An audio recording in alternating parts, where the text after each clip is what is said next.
right. Good morning. Does anybody have a good whistle for those people that are still outside? Come on down, move on in. Good morning, good to see everybody. This is really so exciting for me. I cannot begin to tell you, to be able to kick off we were just debating whether or not this actually really is the very first statewide economic development conference, and who the hell knows, but we do know that it is the first one in a really, really long time. In fact, the last one that we could come up with was maybe 20 years ago. So hot damn, it's about time that we got everybody together talking about economic development in the state of Vermont. So I am just so proud to be here, to be part of it with all of you. I also have to say that there is no better place in my mind that this could be taking place than Rutland, Vermont.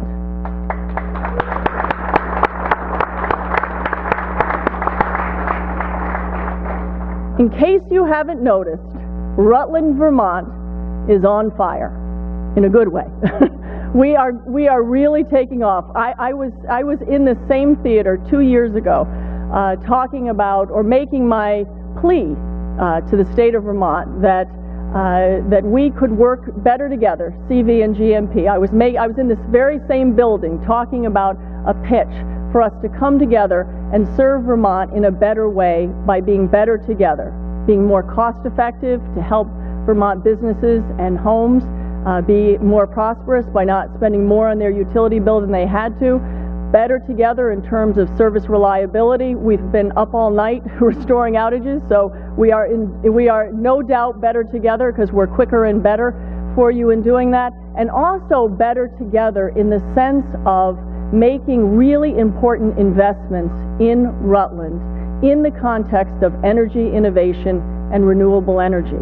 And the reason I say that Rutland, Vermont is on fire is because the convergence of all the tremendous work that is going on in this city with some investment on our part in energy innovation and renewable energy really has proven that we are going to be part of a tremendous socioeconomic turnaround in the context of renewable energy, innovation, weatherization, and all sorts of tremendous investments that we can make. In fact, I'm really proud to be here today because we're about to announce, or we will be sending out a press release, that just today we are awarding bids to Same Sun, which is a Rutland business, is going to be the developer of the solar project at the Rutland Regional Medical Center.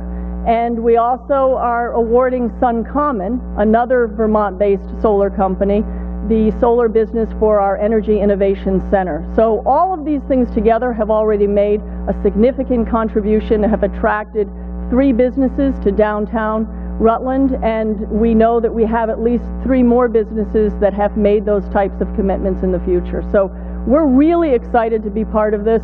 You know, I was reflecting on my way down here today. I told Bruce Bouchard, by the way, where is Bruce? There's Bruce in the back, the man at the Paramount.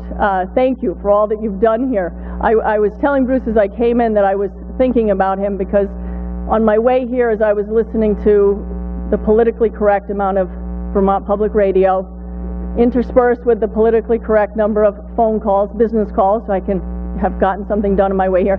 I also periodically tune into satellite radio, and I was listening to Studio 54 channel, and I was thinking of you, Bruce Bouchard, because the song Heartbeat, you know that one? Oh God, come on, some of you have to remember this. I'm not the only one that's that old, but it made me think about the Paramount. It made me think about how much this Paramount Theater is the heartbeat of Rutland.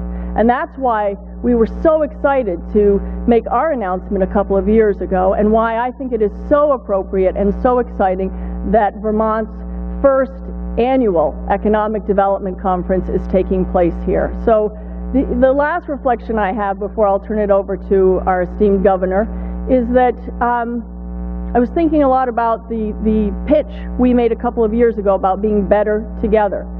And that's really how I feel about what we're doing here today. Vermont has one huge strategic advantage.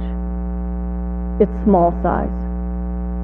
And what it means is that we can get together and make amazing things happen because we're accessible, because we can get all of you in one room in one morning in Rutland, Vermont.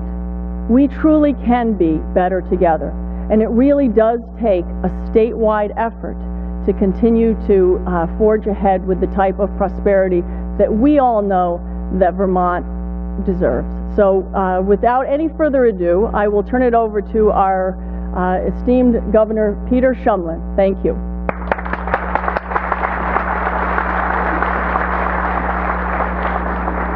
Thank you so much, Mary, and thank you to the Paramount. Thank you to Green Mountain Power for sponsoring this event. Thanks to Mayor Loris. And where's Mayor Loris, anyway? Come on, I know he was here.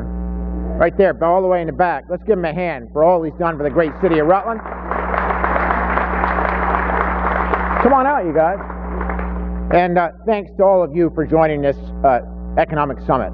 And I'm bringing out my team. We're going to sign a little bill today called H377, which I'm going to talk about in a minute. And I'm going to introduce the extraordinary cast of characters in back of me that's done so much to make this bill possible. But I want to talk a little bit about big picture and jobs, economic development, and our journey together, just very briefly, to help hopefully to set the tone for what I know is going to be a very productive summit. Listen, we have a single focus, as you know, as an administration, as a legislature, as communities working together in all sectors of Vermont. And it's to find ways to create jobs coming out of the toughest recession in American history, and finding ways to grow incomes for Vermonters that have jobs. Those are our two challenges. And I think the beauty of Vermont, unlike what's happening in some other parts of America right now, is that we come together, Democrats, Republicans, progressives, independents, with all sectors of the economic engine of Vermont. And we find ways to partner to make magical things happen. So I always say you're better planning your economic future from a position of strength than a position of weakness. And right now, today, I would argue, we're starting to see the signs of strength. The signs of strength. What's the evidence? Right now, as you know, Vermont has the third lowest unemployment rate in America. We're down to 4% in the last numbers. That's an extraordinary accomplishment of all of you and many others. As Mary Powell just mentioned, with the extraordinary investment that Green Mountain Power is making in downtown Rutland and what's happening all across the state, we have more green, clean, high-tech jobs per capita than any other state in the country right now. And we were the only state to see income growth in 2011. Now, it was only 4%, but guess what? That's 4% better than the other 49 states. And I would argue that the reason for that growth, the reason for that economic recovery, the reason for our ability today to plan from a position of more strength than we thought we had just a few years ago, is the diversified recovery that we're ensuring in this state, this broad sector of all the hard work of the people in this room. Look, think about it. It's not just one sector. Here in Rutland and across the state, we're seeing a resurgence of manufacturing jobs in Vermont. Now, that's a pretty remarkable thing. I would give a dime to anyone that would have said in Vermont, just 6 or 7 years ago, manufacturing has a bright future in the state. Everyone's like, no, you know, we're offshoring it, it's going to go into India and it's going to China and we're all done. You know, go down and talk to GE Rutland just down the road and many other companies right here in Rutland. Because of the work of the RDC, because of the work of the mayor, because of the work of the Rutland Chamber, because of the work of so many that have been working so hard, you know, they've got jobs, good paying jobs, and we're continuing to see those jobs grow. Then you got Paul Costello here, rural Vermont, the fact that we're seeing an agricultural renaissance. Go to the Rutland Farmers Market if you don't believe me. You know, this is an extraordinary thing. Value-added product, farm to plate, farm to fork, locally grown, combined with some life in our dairy industry again. We've got a bright ag future. Our best ag days and jobs are ahead of us, not behind us, because of the innovation that we're bringing to that. Energy, renewable, We're harnessing the wind and the sun in our fields and our forests and our streams and our manure, cow power, you name it. We're doing it. Energy efficiency, we're doing it. We're standing here in what we can't call it the solar city, right, Mary, anymore, but it's the solar capital of the world instead. I mean, big things happening.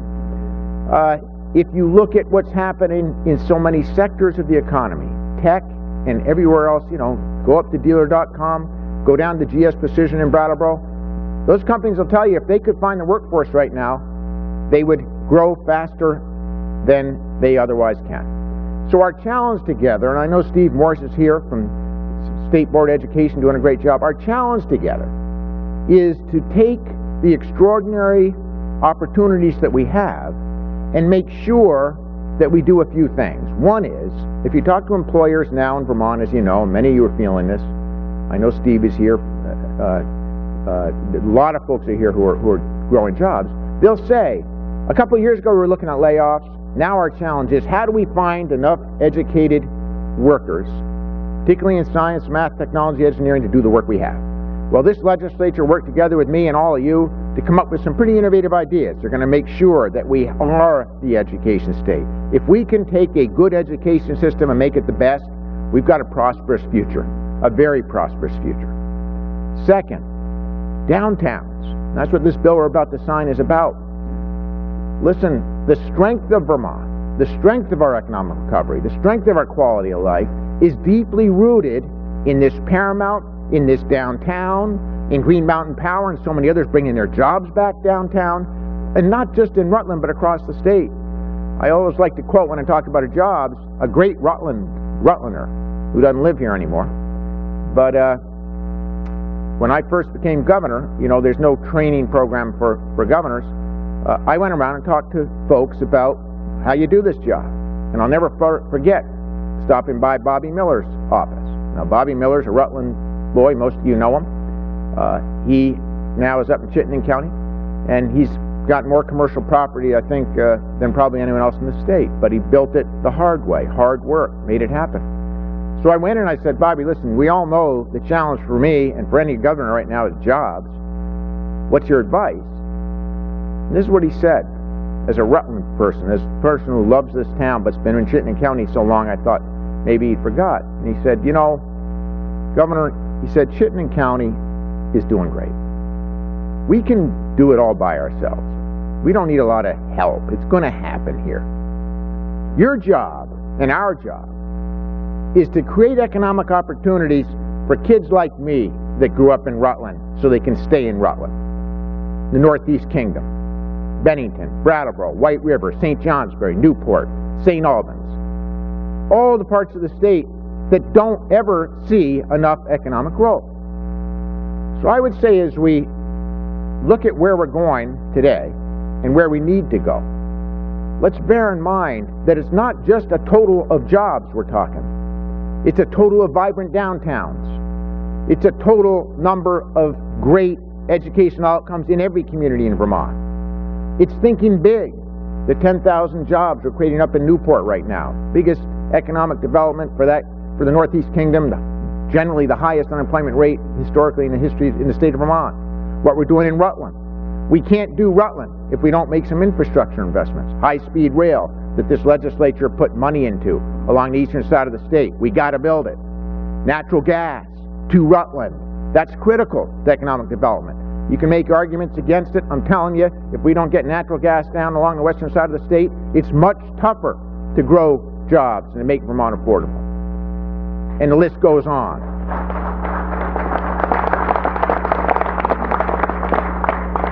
So listen, I've rambled long enough. You're going to do the hard thinking during this summit. I just want to say, let's build from an opportunity of strength. Let's remember that the recipe for jobs that we have right now, which is diversified, everybody in, not one economic sector, but all economic centers, built around strong downtowns where neighbors take care of neighbors and neighbors take care of strangers, and we work collectively in a Vermont spirit to build a better future. That's what it's all about.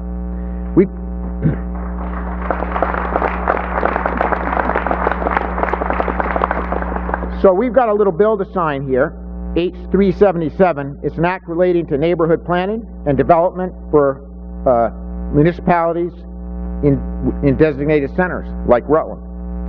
And I want to thank a number of folks who've been so instrumental in making this bill happen.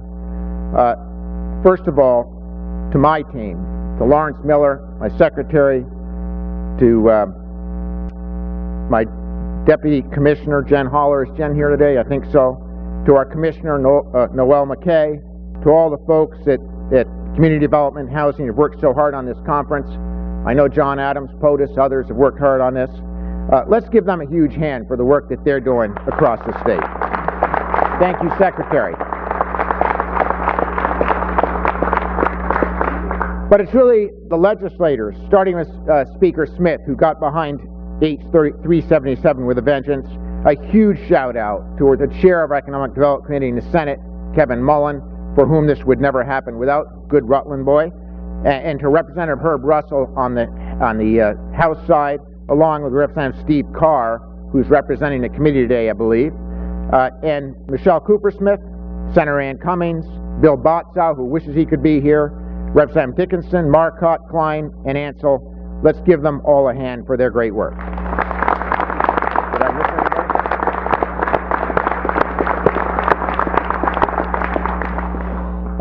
To our partners, the Vermont League of Cities and Towns, the Chamber of Commerce, not only in Rutland but across the state, VNRC, the RDCs, and thanks so much to the Rutland RDC for their great work, affordable housing coalitions, realtors, the home builders, and remodelers that are here and have been a great help with this bill.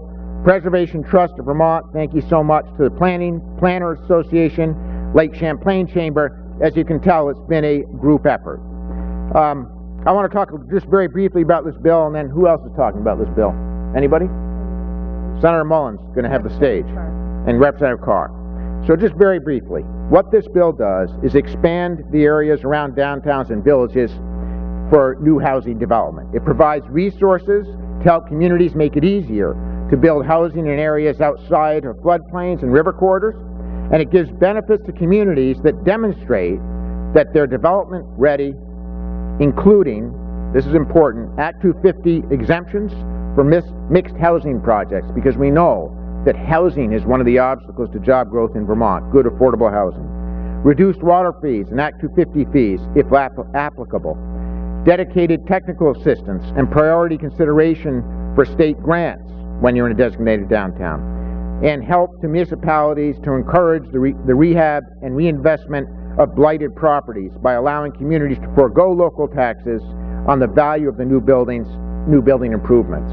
I want to give a shout out to the mayor, to Chief Baker, to the community that's working so hard in Rutland, and this is happening in other parts of the state, to ensure that as we strengthen our downtowns, we also strengthen our quality of life. And we all know that we're facing extraordinary challenges with opiates and other drugs that are ravaging our communities from one end of the state to the other. And the legislature did some smart things this year. They passed a bill that I'll be signing next week that gives us more tools in the fight against opiate addiction, heroin addiction. They passed a bill to ensure that we use our law enforcement resources dedicated to fighting opiates and heroin and other addictions instead of using those resources to fight small amounts of marijuana. They did everything that they could think of, along with my team, to give the communities the tools to help fight our losing battle against heroin. But I would argue that the true arsenal that's going to help us fight this battle is stronger downtowns and communities working together in the Vermont spirit to strengthen our neighborhoods, to strengthen blighted properties like the mayor is trying to do here with so many in Rutland, and to make sure that when we have strong communities and rebuilt communities, you know who's in your community. You know who your neighbor is. And in the Vermont spirit, we know what they're up to. And we help. And we get them help when they need help. That's why I believe, because as Mary said at the beginning of this meeting, our small size, that we know each other, that we care about each other, that we take care of our neighbors. That's why I believe we can also win the battle against heroin and other opiates in this state. So thank you to the extraordinary work. I want to turn it over now to first to Senator Mullen just to say a few words about this bill before we sign it and let you get back to work. Kevin, welcome. Thank you, Governor. Welcome to Rutland. It's glad to see everybody in this building. You know, for many years people thought that this building had seen its glory days, and yet now we know the glory days are yet to come. H377 really, the real kudos go to Commissioner McKay. Noel did a phenomenal job bringing all the parties together, those that supported it and those that might not have been supportive, and she got everybody to agree, and that when you get people to agree, that's so important.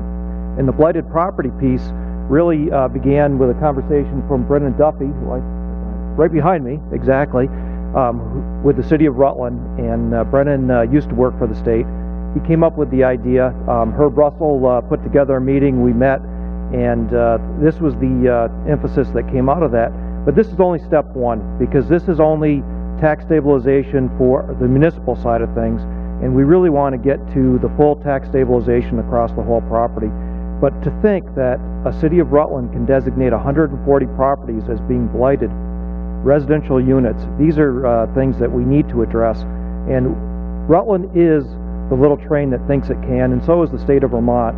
And we're the train that thinks it can because of everybody that's sitting in this room today. So this bill is a small beginning, but when you have ideas, don't be afraid to contact your legislators, and let us try to go to work and try to get them through. It's been a pleasure working with the Shumlin administration on this bill and many others. The governor puts together great people, and when you have great people, good things can happen. And I had the pleasure this year of working with my House colleague, Bill Botsaw, who can't be here today, but I think Steve will offer some words from him. But the House team, along with my committee in the Senate, was just a great group of people dedicated to trying to create jobs and move us forward.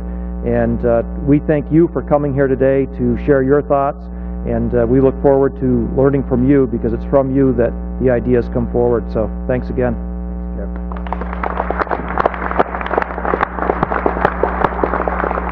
Thank you, Senator Mullen. Thanks for your great job, and to you and your committee. I now want to introduce Steve Carr. Steve worked very hard on the bill, as did his entire committee. Doing a great job. Thank you, Steve. Take it away.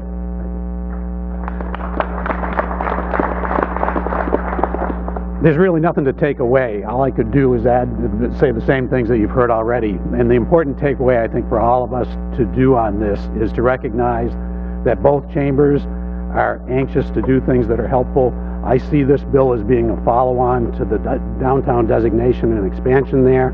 I think towns that choose to develop their downtowns and take advantage of a lot of this are enabled much better, and so on. And that's why I think this is pretty important. The thank yous to Noel McKay and her people. All you have to do is listen to the governor's list of people that were assembled and entities that were assembled and were consulted for this, and the credit goes back there. And I think this is really going to be something that can be expanded little by little over time in all the ways. The blighted property thing is very useful, because folks that can invest in the blighted properties are going to be able to start planning better for how it makes financial and fiscal sense to build to do that. So this really was something working all the way along, everybody working together. The governor, in signing it, shows the executive support to it.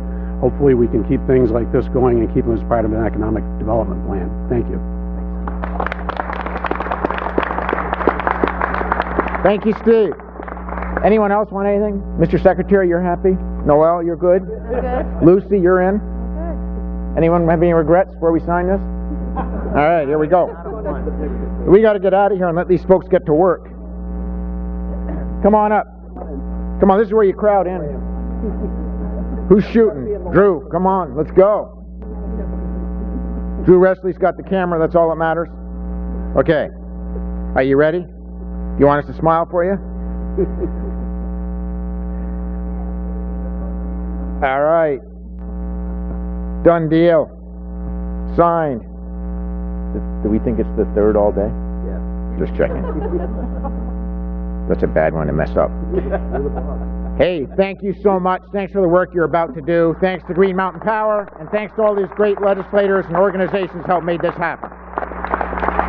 Thank you very much. Way to go, buddy. Thank you very much. Thank you for your support.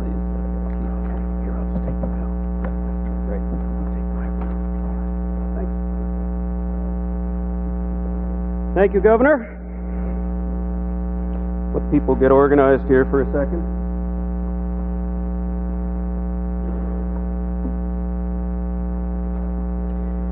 So we'll do our best to get a little caught up on time.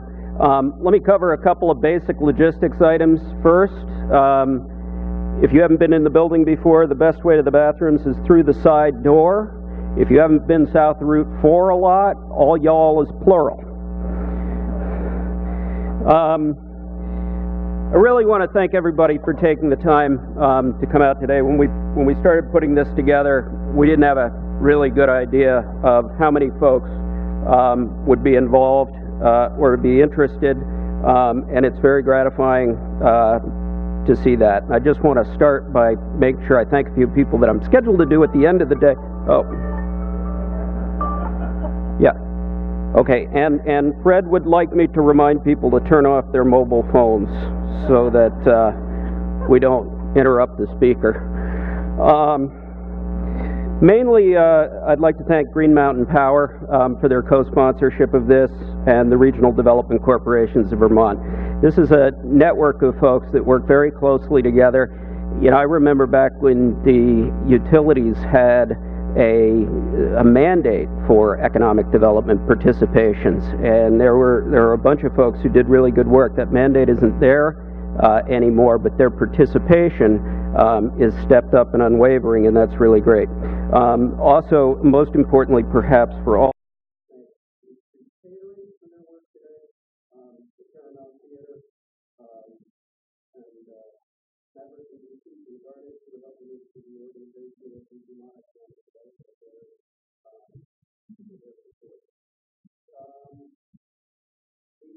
breakout sessions are going to be all over the building. It's well timed. Chris will talk a little bit about that when he finishes out. But I do want to encourage you to spend a lot of time putting the breakout groups together, thinking about who has good perspectives and also the signs that they need. So if you can send the breakout your assigned, that would be great. If you find it is based on the training, please feel free to grab. Also, if you can send once the breakout is really different in the morning and the afternoon. The afternoon follows the morning work. So you can make sure to go back to the same breakout for your afternoon work. That would be good. To start us off, we've got a panel of folks who I've always looked up to, who are coming to talk about some of the issues they've experienced. And it's sort of a great example of growing the business in the life. And I just want to make one other thing. The last week, we had they published our last week analysis. And we had that for the business that was familiar with the history of laboratory. So, Vermont has regained its position 50th in the country for business ethics based on the philosophy of our laboratory. We spent a few years at 49. In 2008, we were 50th. And the reason I'm glad to reachieve that is to think about this for a minute. In 2008, we were going into the depths of this great recession. The series that followed, the only two states that have done better than Vermont have massive natural resources that transform their economy. There's something about the laboratory philosophy that doesn't ring true in Vermont. And we have to pursue the things that are good for Vermont, not the things that align with the philosophy.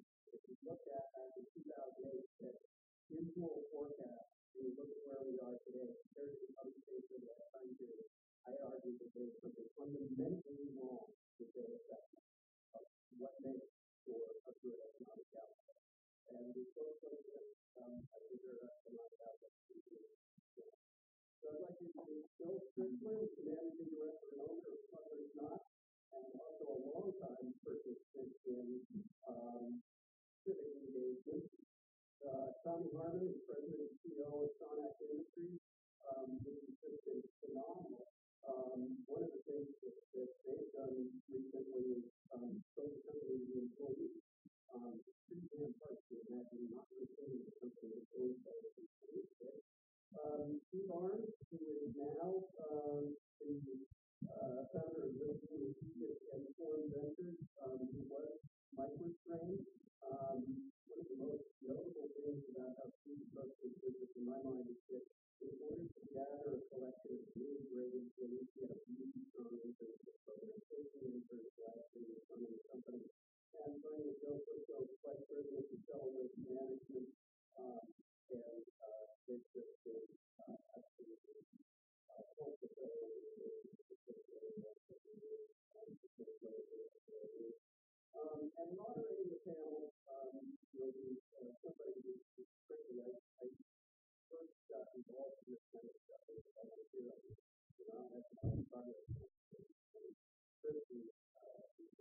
have a great panel this morning.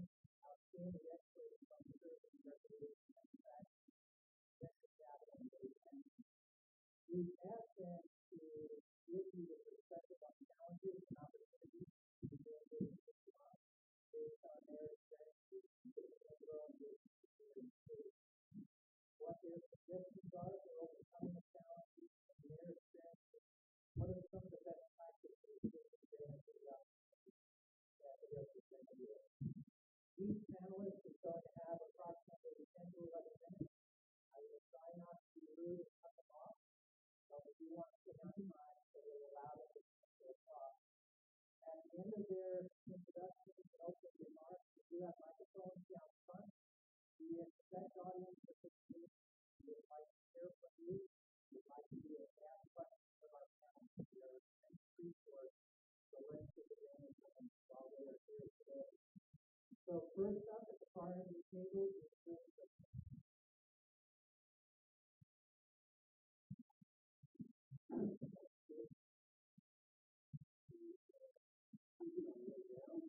Ask me what's really important to the growth in our industry, in the ski industry, I'd have to say that what we say at Smugglers is, given our choice between good snow and good management, we'll take good snow every time.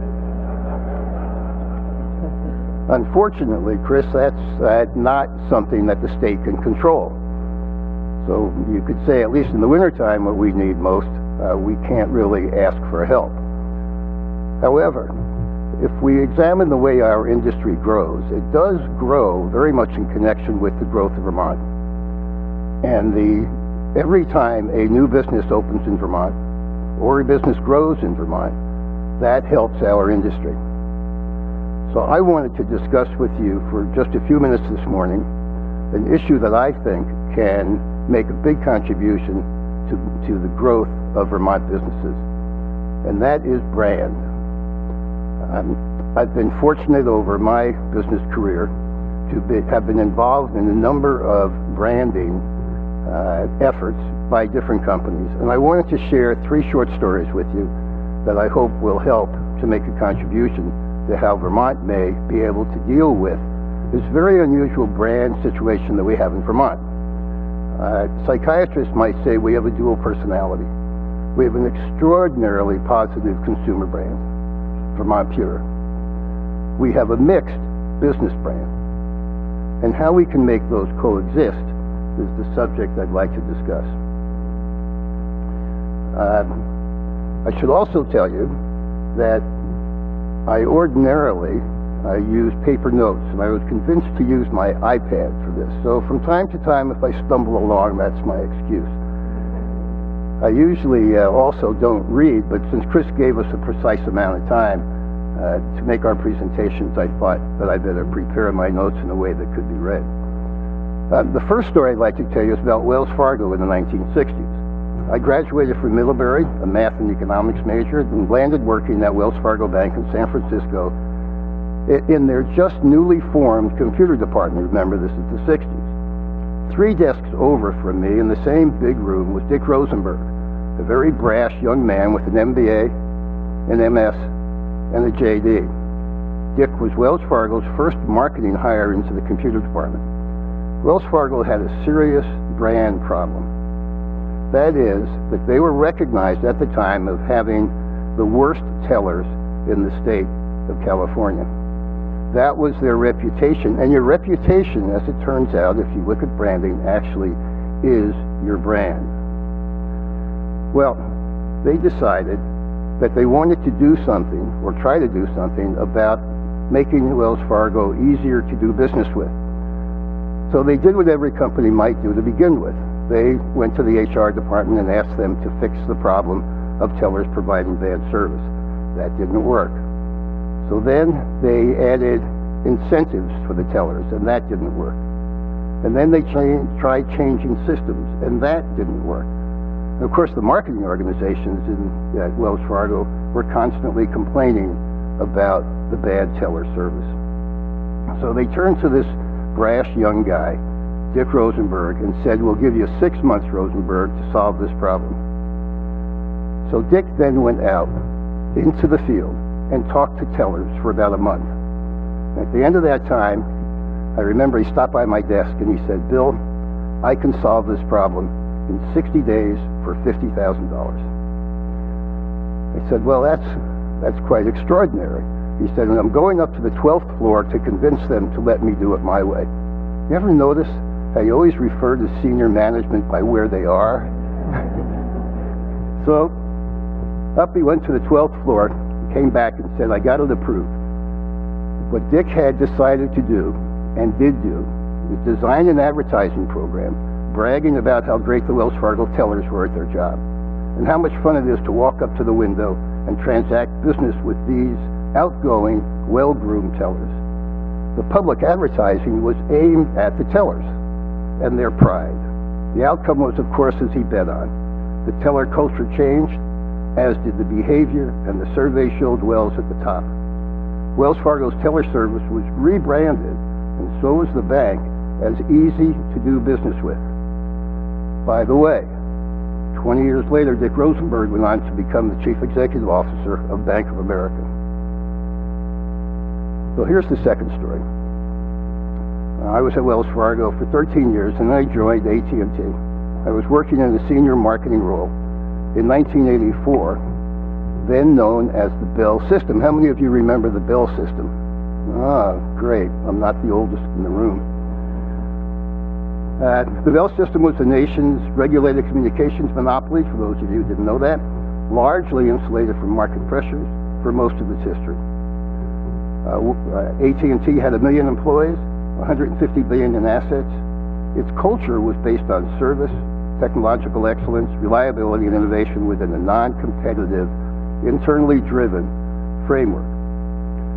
AT&T, or at that time the Bell System, was able to take as much time and spend as much money as it wanted to get things done right. However, those of you who may remember this, as a monopoly, they were not particularly easy to do business with. Then came the Justice Department's mandated divestiture and significantly less regulated competition. So, the company spun out and separated from the state subsidiaries. The separated company was also a pretty big company, $35 billion in assets, 35,000 employees, and was allowed to offer less regulated services. In order for them to succeed overnight, they had to have a drastic change in their culture. Probably the largest change ever attempted by a major corporation. AT&T had to learn how to find out and deliver what its customers wanted, when they wanted it, compete with others who wanted to fill the same needs. The company had great technological and personnel strengths that they could build on, and they felt that the first thing they had to do was to educate the public and say, Ma Bell no longer lives here. So they launched a massive public relations and advertising blitz to rebrand. That was what we thought we were doing, is rebranding the company. And in 6 months, every survey showed that the entire public, the United States, now knew AT&T and knew the symbol of the globe. However, what didn't happen is there was not accompanying that a change in behavior. In fact, it took about 20 years or a generation of middle managers to change the culture from monopoly to competitive. AT&T spent very little time and money on culture and behavior. Little time becoming easier to do business with. As a monopoly, they were tough to do business with. Competitive enterprise, they spent little time trying to figure out how to be easy to do business with. We had name recognition, but new culture, new behavior didn't follow. And it became very evident as competitors made significant inroads that brand was not accomplished in name, but the behavior. In mathematics, we would say the branded name was necessary but not sufficient. So AT&T spent $100 million to get name recognition. It didn't budge the market. In fact, the market went the other way over time because they didn't change their behavior. My favorite example, of course, is Smuggler's Notch. In the late 80s and early 90s, we were known in some circles as Fort Smuggler's Notch, a party resort. It was a place that college kids came. We used to say college kids gone wild on their break and weekends. Many busloads of teenagers crowding the lift lines from Montreal. paying $8 or $9 a ticket every weekend. We had a very small summer business, questionable relationship, by the way, with the state and town, and what came to be known internally as profitless prosperity. A lot of people, but not much profit. Importantly, though, not a great place to visit unless you are in the dominant customer profile. Today, we think of ourselves as the best resort for family fun anywhere, internationally awarded and recognized as a great place for families, winter and summer, and consistently profitable. So what did we do? We did 5 things to rebrand. First, and very importantly, we kept the best parts of our reputation. Great skiing, walk to everywhere in our village, a great service ethic. Second, we focused our capital investment in family-friendly facilities, family-friendly summer water parks, state-of-the-art child care centers, among many visible signals that we were changing. We focused our ski school training on innovative ways to teach children of all ages. We hired instructors who were not necessarily expert skiers, but rather loved to work with kids. We shifted marketing from targeting groups of teenagers that emphasized the number of trails and the vertical drop and the black diamonds to families emphasizing our commitment to children and a great family experience. We called ourselves America's Family Resort, taking a page out of Dick Rosenberg's book, because we then were able to talk to the employees and they understood the mission that we had to be the best resort for family fun. Every decision we made, every decision we make today has to pass the threshold family test. Are we easy for a family to do business with? Essentially, we addressed our culture, which led to a change in our behavior, which has led to a strong and profitable brand. So those are 3 brand stories. Now, how does that all fit into Vermont and our ability to retain businesses and to grow businesses and to attract businesses? Vermont's business brand will be established by our behavior. Behavior will follow culture. And the question is, how do we preserve the best of our culture while transitioning into a strong business reputation? What behavior do we wish to preserve and what needs to be migrated upwards? I think you can tell from the AT&T story that spending brand recognition money is a strategic matter, where I think we'd rather be a Rosenberg and not an AT&T. It's clearly not how much you spend. So here are the questions. How do we want to be perceived by the business world and why? I have reviewed all of the brand studies that Vermont has done over time. They're well done, but I think they either miss the point or don't go far enough regarding the results about business. Our question is, how do we migrate to an enhanced vision while preserving the best of how Vermont is perceived? Now, the Vermont website makes it clear we have the human infrastructure to support business. I can't think of anything that we can't offer in Vermont. The question I ask is that infrastructure easy to do business with? I believe if it is, we should tell the world that it is, and we should do it in a very focused way, and if not, we should find a way to upgrade starting today. Perfect. Thank you, Bill. Tommy?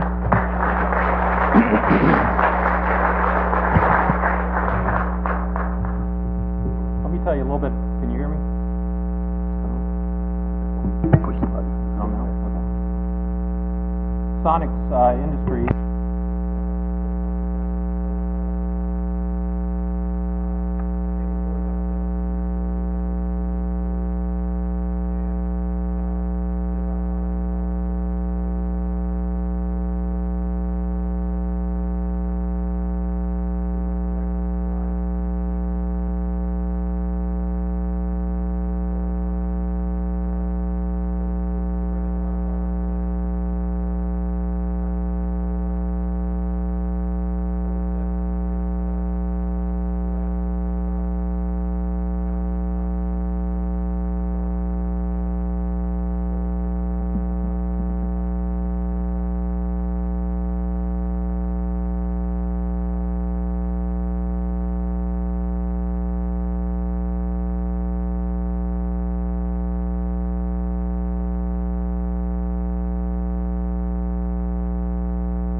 I guess I have to hold the button all the time, so.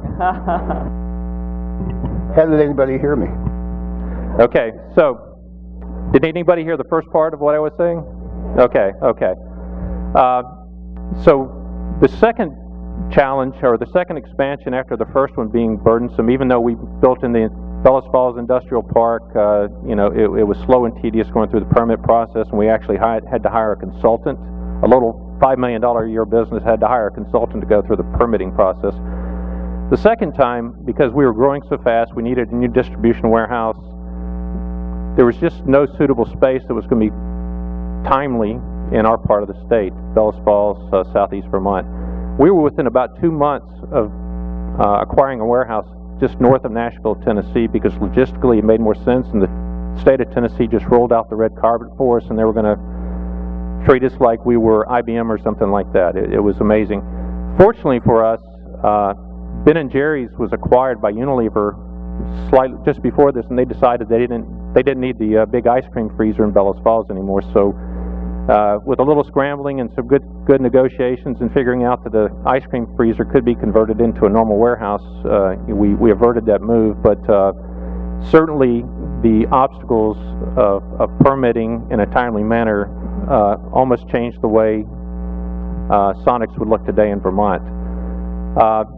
And these comments are going to lead in some things I say later. The second biggest challenge, and this continues to be ongoing, we're an engineering company. Even though we manufacture, we play in a little niche industry, the automotive aftermarket, specifically for people who rebuild automatic transmissions. And we sell all over the world. We've got over 70 patents. And for us, we have to have highly skilled, highly motivated people. And it's in southeastern Vermont, it's just hard to find those people. We're constantly challenged to find technically skilled people, not just engineers, but QC people, graphics people. There's a lot of support that goes in, inventory planners, all those kinds of things that you all deal with. We've been somewhat fortunate to have a little source over in Keene, New Hampshire. Keene at one time was a booming community, and over the years some of their manufacturing companies have faltered, and we've picked up a lot of good engineers there. But once again, being a border town, these guys aren't paying income tax there. And so, one way or the other, we're either going to spend money trying to get people to move to Vermont, or we're going to have to make up that difference between their take-home pay in New Hampshire versus what their take-home pay as working for a Vermont employer, or even though they don't live in Vermont. So that's something we're always faced with. Nowadays, even at the entry-level position, a lot of the local applicants that come in can't even fill out an application, and it's disturbing and it's sad. And often when they can get through that process and they seem like they want to work, they seem to lack the commitment or the know-how how to actually meet the responsibilities of being at a job every day. And I can tell you, Sonics isn't a sweatshop. We probably treat people better than 90% of the companies in this country. That's just a judgment on my part. So those are a couple of challenges that have always been, there are a lot of things day to day and week to week that you deal with and you forget about, but those have been pretty big in my eyes. There have been some good opportunities in Vermont that I think we would have maybe not had for us had we been somewhere else. First of all, I'm going to promote somebody here today. VMEC has just been an outstanding partner for us.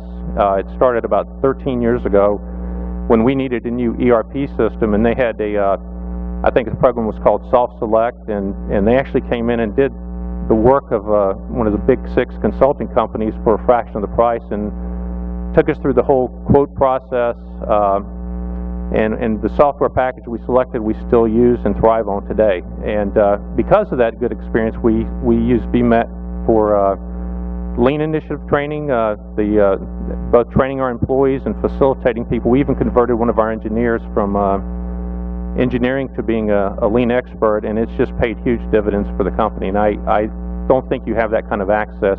We've continued with innovation engineering, and you just don't get that anywhere, and I think that's a real strong suit in this state. We probably wouldn't have done the lean training initially if it hadn't been for the Vermont training program, where we actually received grants to help fund all this lean training with VMEC. So I think those are opportunities that are unique to this place, and I think if you're not aware of them or taking advantage of them, and you don't have to be a manufacturer to do that, I think it's a great opportunity. And the other thing for our company in particular, you know, Vermont is, we became an ESOP 2.5 years ago, and Vermont's got a good culture and good resources for doing that. You know, you go to a lot of states, and it's almost a foreign conversation, but the amount of expertise we found in this state when it came time to consider making that decision was really, really good. So the next part I'm going to read, because these are supposed to be challenges and opportunities for the future, and we were asked to send these in by Fred ahead of time, and so I want to make sure I get it down, and then we'll talk about it. First we'll start with the opportunities, and I'm going to read this, but I did send this in, and these aren't my original ideas, but I think they're important to consider and support and get behind. Vermont could be a leader in early childhood education, including Birth to 5 commitment, which allows children to arrive at school ready to learn. This leadership can produce both immediate and long-term benefits to the residents and businesses of Vermont. Lease of Interest in the Vermont Business Roundtable has done an extensive amount of research and work to promote this idea, and it really is the way we're going to get a better workforce in Vermont long-term. Bellows Falls could be the first case study for this kind of approach. I mean, you know, it's a poor community. There are teenagers having babies, and if these kids don't get a good start, they're not ready for the school, and they're not ready for the workforce down the road. And so I think this is really important. I think this concept aligns with Governor Shumlin's new education agenda, and I think we all should be more aware.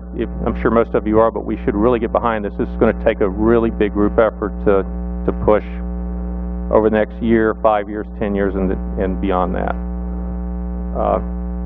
I think another opportunity would be to develop best practices for new and growing businesses in Vermont, which include more creative incentives and resources from the state, and more cooperation with the higher education institutions of Vermont.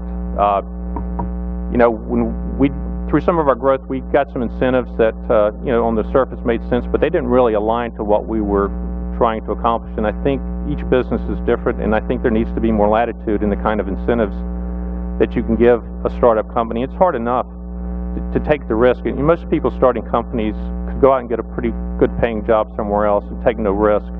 And I think, you know, to broaden the tax base here and create prosperity in Vermont, we need to do everything we can to help businesses grow. And they're, you know, it's expensive doing business here, so any incentive or any help we can give businesses and be creative about it, where it's just not cookie cutter, would be really important. The challenges going forward kind of tie hand in hand. It is difficult to find qualified, skilled candidates for jobs in Vermont, especially in southeastern Vermont. And we seem to have difficulty retaining our young, educated adults and have them stay in our state and our workforce. So I think we need to align the businesses' needs with the training that our students get in school, so they will be ready and available, and do a better job of just communicating to them about, okay, this is what these 5 or 10 or 15 companies in southeast Vermont or northeast Kingdom will need, and these are kind of skills that will get you a job, and we just need to do a much better job at that. And then finally, you know, and everybody knows this, but the cost of doing business is high in Vermont. The level of regulation of the state government and the uncertainty about the regulation can challenge every business. There's stories about Act 250 being difficult, slow, and I referred to that earlier. And even the uncertainty in new legislation can be difficult. You know, we need to do more to make it inviting for businesses to expand and grow here, and look less like an obstacle course and a challenge. So with that, thank you.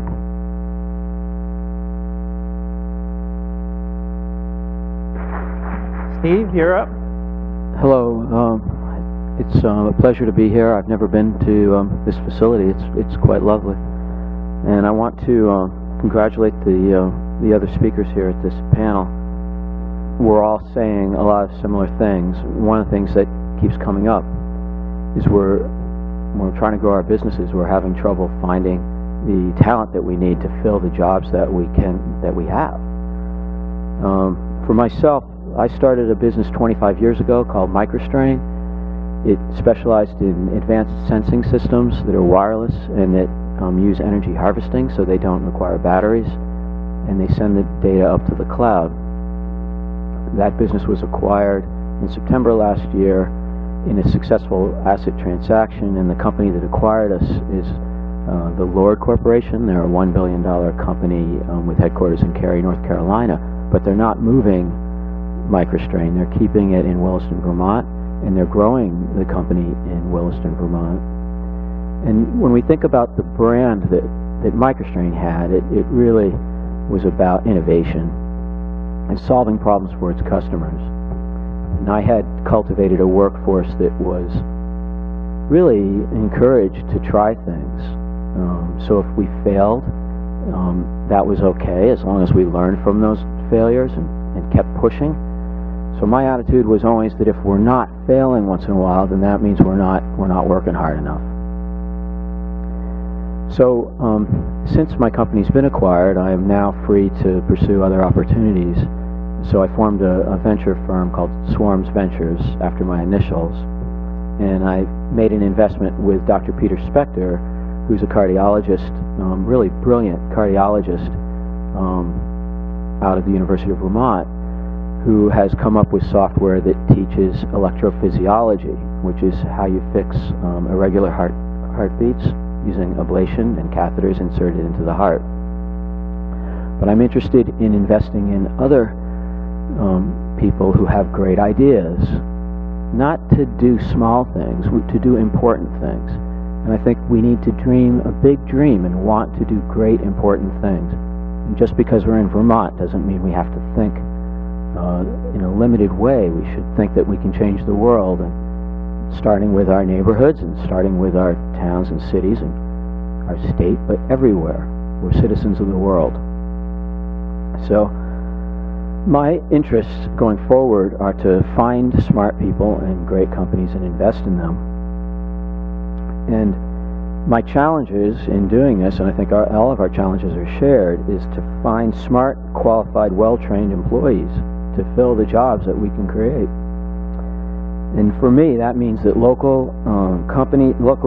colleges and universities need to connect with businesses to enhance experiential learning. And they can do this through paid internships, co-op programs, continuing education in partnership with established and emerging Vermont businesses. So Vermont High Tech is a great example of how that can be executed. Jerry Ghazi is here. I encourage people to talk with Jerry from Vermont High Tech, who's at this meeting. Established businesses need help marketing their summer job opportunities to students, and students need help to learn about those summer job opportunities. So we need to make that happen, and if the state can help, great. If we have to do it ourselves, then we should be doing that ourselves. But part of our brand needs to be that we have opportunities. Kids who go out of state to go to college shouldn't get lost. We need to find a way to reach out to them so when they come home for the summer, they can connect with companies like yours, companies like mine, to work here in the summertime. We're talking about opportunities in engineering, information technology, computer sciences, life sciences. These are great jobs. And what an intern can get out of working for a Vermont company in the summer is they can learn how to apply what they're seeing in the classroom.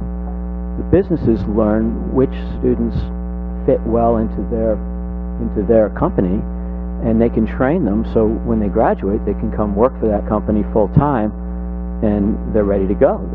They know the culture and they know how things are done.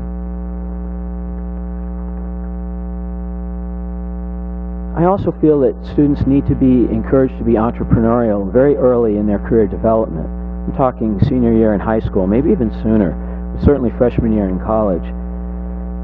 There should be opportunities for students and faculty to attend 3 or 4 day courses in running startup businesses, and they should be taught by experienced adjunct faculty in concert with free, massively open online courses or MOOCs.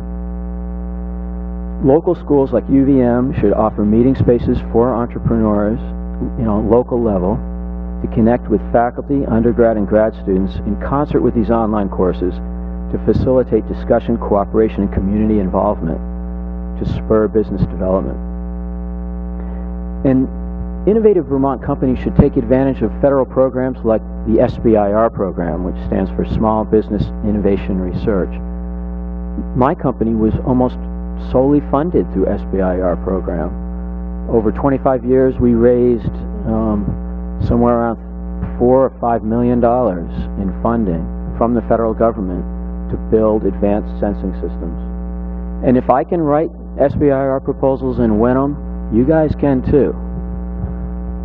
The state of Vermont should reduce barriers to economic development of innovative clean industries by keeping the tax burden on those industries low, echoing what you guys have said, and streamline the Vermont Training Program Assistance, which you also mentioned, VMEC and Vermont Training Program, fantastic programs. We got to make those available to qualified businesses, the ones that are creating full-time jobs, as well as supporting paid internships. Lastly, I just want to finish up with Vermont has a fantastic brand. Our brand is, it's a beautiful place to live. I love it here. When we hire people into our company, they don't leave. They're Vermonters. They want to live here. So job retention is fantastic. So it's paramount that we take care of our environment.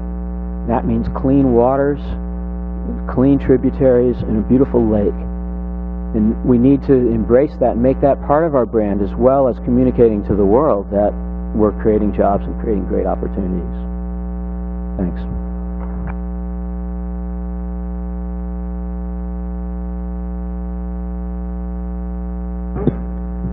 The delightful thing about speaking last is there's very little pressure to say anything useful. As my fellow panelists have covered a wide range of issues. I don't know, it's great to be here. It's great to be at the Paramount. It's a beautiful facility. We should be very grateful to be here today as the Muppet Show is on hiatus. And it's always been my dream to stand on the stage of the Paramount with my own microphone. Unfortunately, that dream also included tight pants, a guitar, and a lot of screaming young women, so we're halfway there. I was sitting around yesterday trying to move as little as possible and thinking about what I'd say today about wonderful things about Vermont and our business and how happy we're to be here in Kumbaya and all that. And as I was sitting and thinking, out of the blue, out of nowhere, my wife started telling me a story about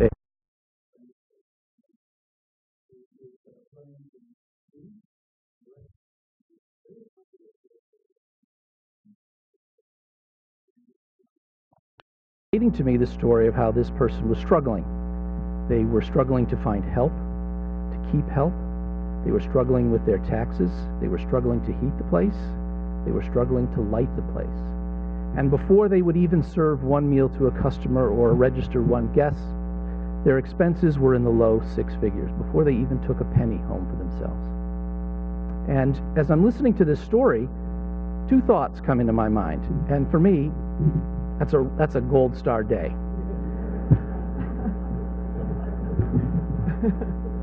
And so the first thought I had was, what makes my anecdotes about doing business in Vermont more valuable than hers, than the woman and the family that's struggling to run this inn and restaurant? Why is my story, why am I up here rather than someone like her, who struggles with utility bills and heating bills and labor issues and the cost of regulatory fees and other fees? Why is that story not as important as what I could tell you? Because I got to tell you, life in Vermont for my company is really good. It's great to be here. If we need money, we go down to Goldman Sachs and we ask for some. Although lately I would rather ask the state of Vermont for money than those people. But if we have a staff that registers our motor vehicles and goes through that process. We have another staff that handles all our permitting issues. We're in a great business. We're in the business of resource sustainability at a time when that ethic, having been born and bred in Vermont, is spreading around the region and the world. People are coming to our doors. We have no trouble finding talent. In fact, I interviewed for a high-level financial position recently, and what struck me is for the first time, every candidate I talked to said one of the reasons they had sent in a resume was because they wanted to live in Vermont. They were tired of the crap out there in the rest of it.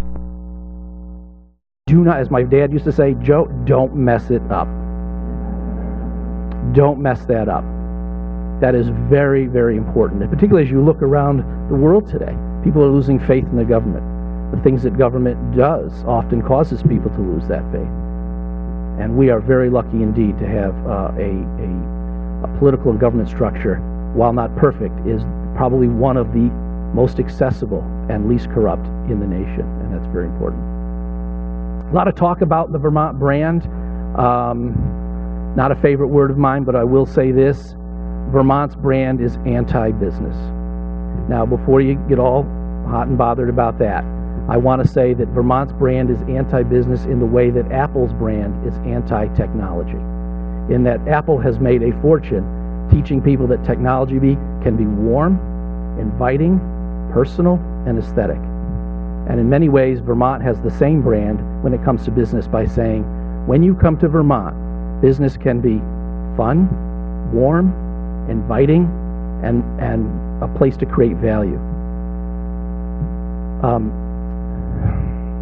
Vermont's brand is this to me. Come here, lead differently, live differently, and profit differently. And I think that is very different from what the rest of the world is doing. As my friend Paul Costello would say, those are great Vermont values, and I think the rest of the world is slowly realizing that they want Vermont's values. So, don't mess it up.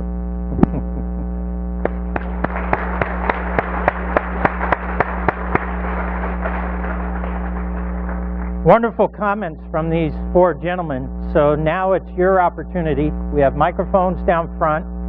I know a number of you in this crowd, and if you're shy, I'm going to be extremely disappointed in you. So let's get up and ask some questions. We've got about 5 minutes that we can work these gentlemen over. I would love the opportunity to answer a question that wasn't prefaced. Joe, what were you thinking? Right. Yes, in the back.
Gentlemen, any thoughts?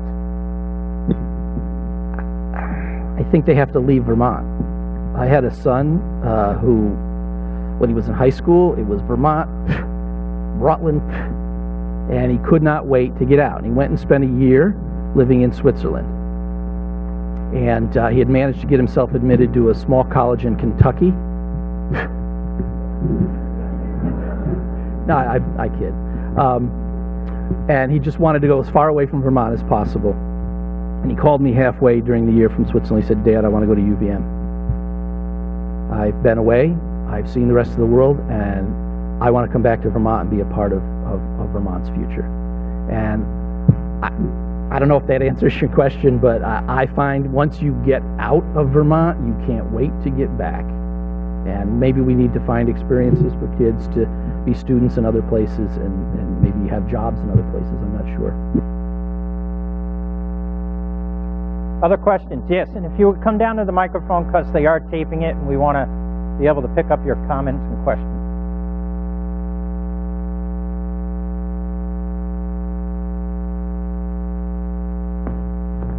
Good morning, Jeff Graham from Springfield. I want to thank you all for reading the brochures that I gave to you, because you actually gave all the words that I'd love to talk about right now. Equal for all, co-op, keeping people coming back to Vermont. One of the things that I've said for years, and I think they told me the answer was I'd have a better chance of seeing God than actually having a college come to southern Vermont that people could go to. I'm really looking for something from everybody here to equalize the state so that there's not just everybody north of Rutland and Randolph experiencing some of the educational opportunities. I think the South needs it. I think we've been considered another state. Tommy certainly has said that Rockingham could use it. I'm from the neighboring town of Springfield. I think today I'd love to have everybody have that thought in their mind of how do we equalize the opportunities to everybody in the state that I think has been very lax in that area. If you think about the co-op program, I have a daughter that actually went to Northeastern. She on average earned $22,000 each year while she was doing her co-op on a $42,000 educational cost. If we can do that, that would certainly bring students who otherwise were financially challenged here to the state. It would give us some opportunity to have people come and enjoy skiing, certainly give the rubbish community and refuse community a big shot in the arm, give us all of the opportunities for high tech, for resorts, for engineering, medical, all the things that the South has to offer. I'm a little upset that we haven't had that opportunity, and I'd like to have it be a topic of conversation today. Thank you. I would like to answer that question. The cost of higher education is totally out of control. I mean, it's way out of the reach for many people, and folks have to take mortgages out on their home to put their kids through school. It's really ridiculous how expensive school has become. But at the same time, there's a growth of massively open online courses, which are taught by Stanford and Harvard and MIT. They're free, and they have 400,000 people attending them all over the world.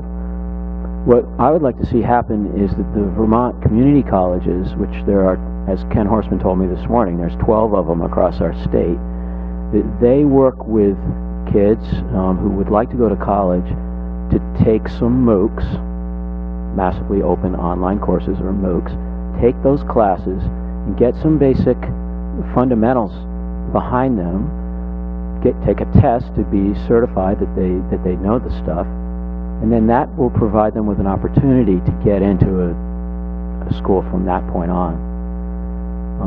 I see no reason, there's so little barrier to that doing it, because the costs are so low. They just have to have access to the online courses. You have to be able to get online. So if we can figure out a way to do that within our communities, and maybe Ken can help us with this, I think that is a very simple and easy way to get started. Any other questions? Yes. Please come down if you would.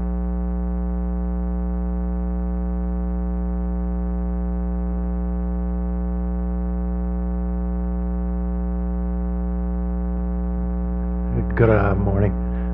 One of the issues that I've seen a lot, I'm from Springfield area as well, one of the issues that I'd like to have your thoughts on is we've seen a major commitment.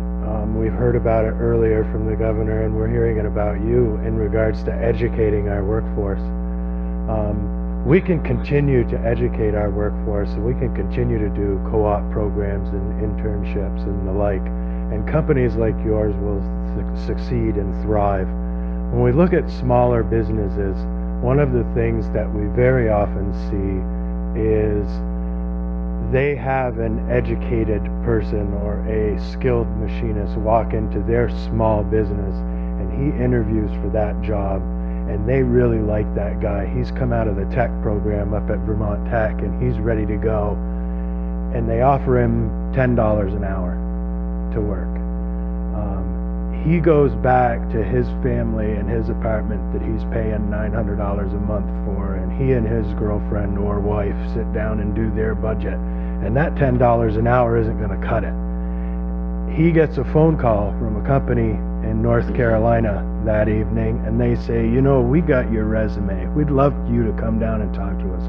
We'll fly you down, and we'll pay you $19 an hour. He's not going to stay in Vermont. So we can educate our workforce. What are your thoughts on what the state can do or what we can do to help Vermont businesses to become competitive with the wages so that those skilled machinists and those talented workers will and be able to stay here? The danger is we're paying $19 an hour too, but only, in your example, I'll use your example. We're paying $19 an hour too, but only 10 of it's going to the employee. Do you understand what I'm saying about what you can do to help us? Do you know what I mean? There are a lot of costs, unfortunately. But I think your question is more about just wages. I think the question is really marked towards sustainability of the workforce. I think reducing your costs is one thing for sure.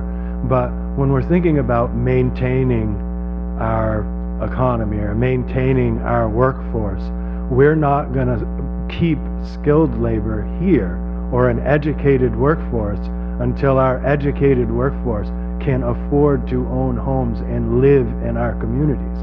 If they can't afford it, they're going to move where they can. So I'm wondering if you have any thoughts on how to bridge that gap.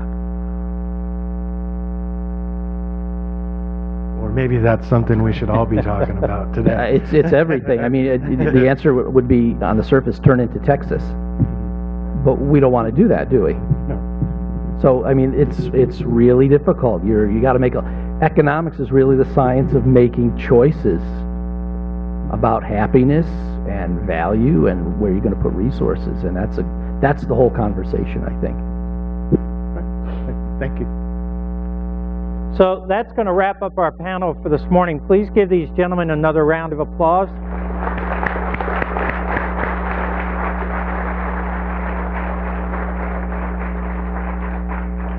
So I think they've provided you folks, and with some of the questions, a lot of food for thought as you go to the breakout sessions.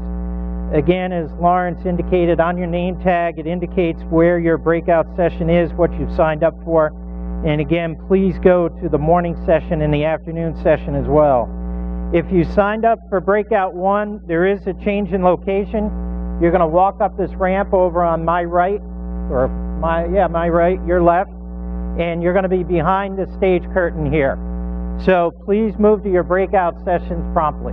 Thank you.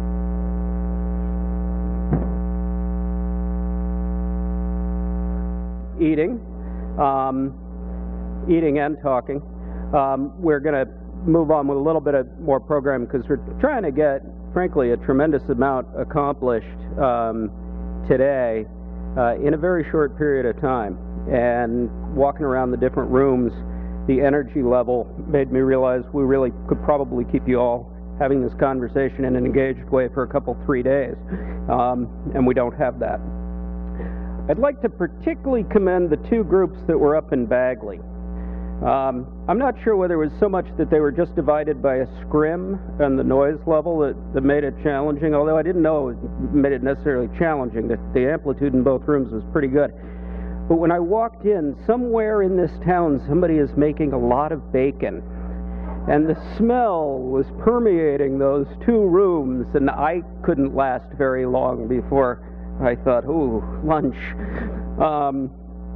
So let me take a couple of minutes to thank a few folks.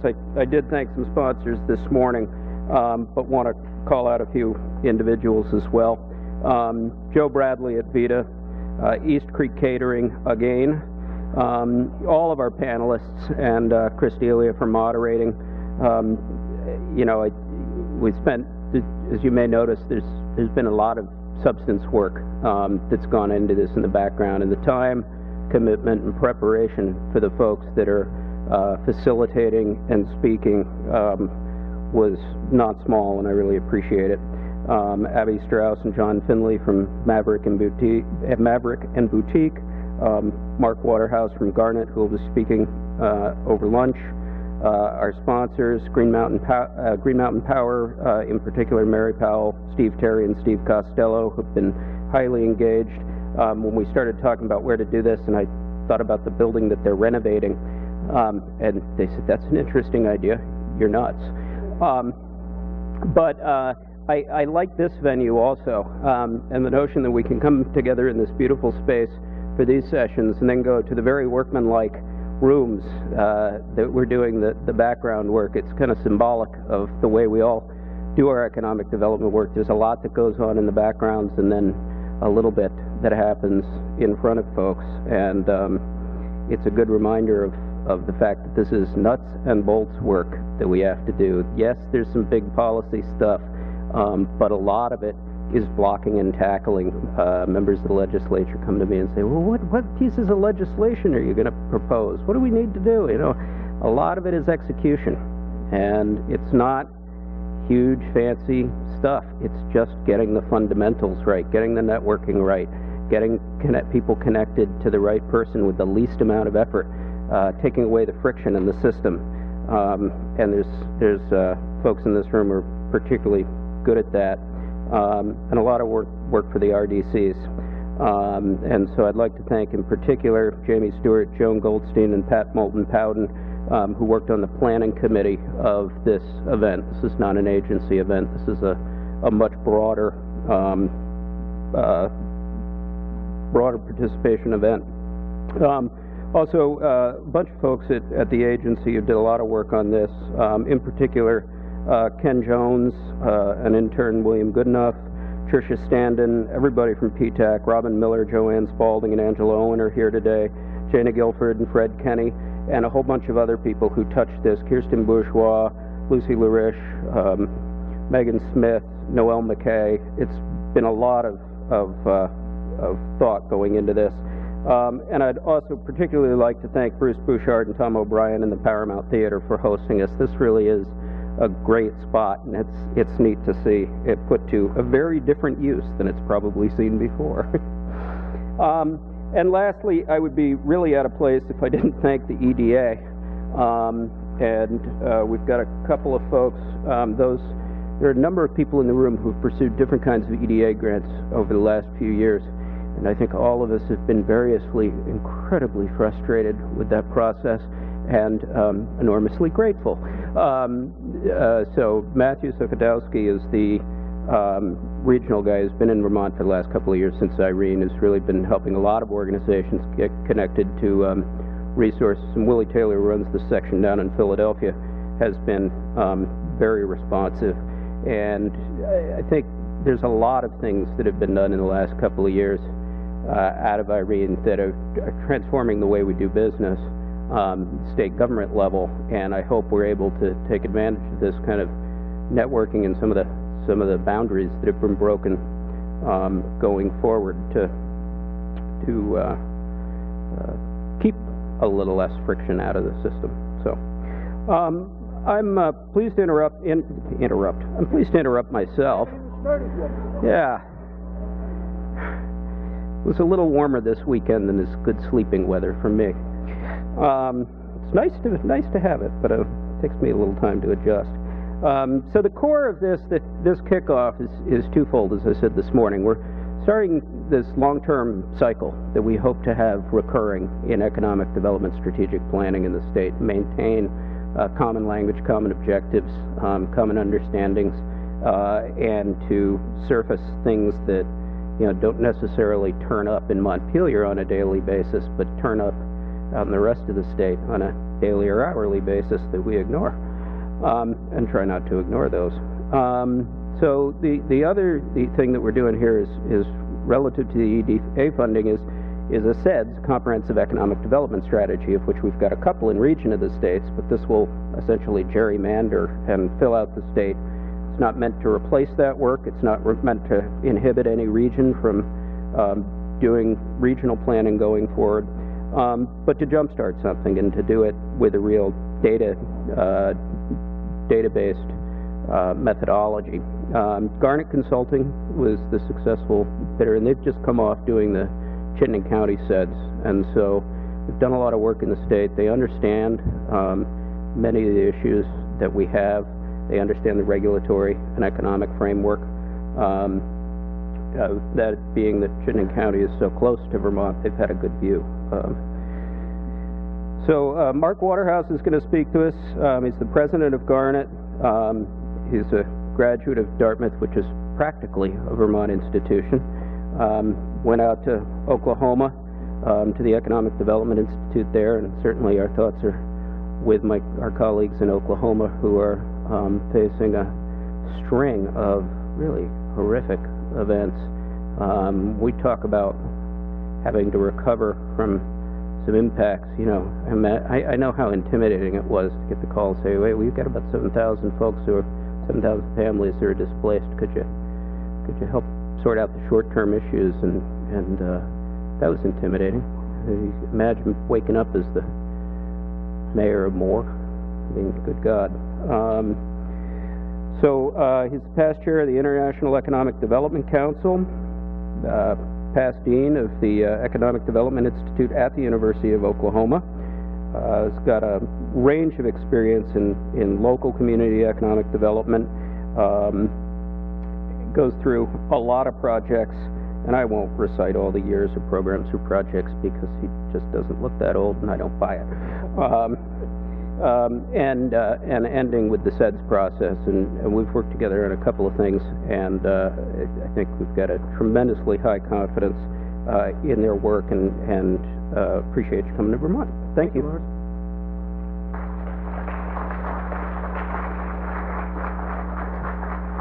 Thank you. Is the microphone on? It's on my button. Okay. One of the things that he didn't mention is that I am a former Marine officer, and I'm used to being very loud, so I generally don't need microphones. So if I get too loud, wave at me, and I will tone it down some. As Lawrence mentioned, two things are going on here simultaneously. One is that you're having your first annual or second after 20 years or Economic Development Planning Summit, which is important in and of itself. But the second piece is, as Lawrence mentioned, starting the Comprehensive Economic Development Strategy process for the state of Vermont. There are many states that do not have such a critter.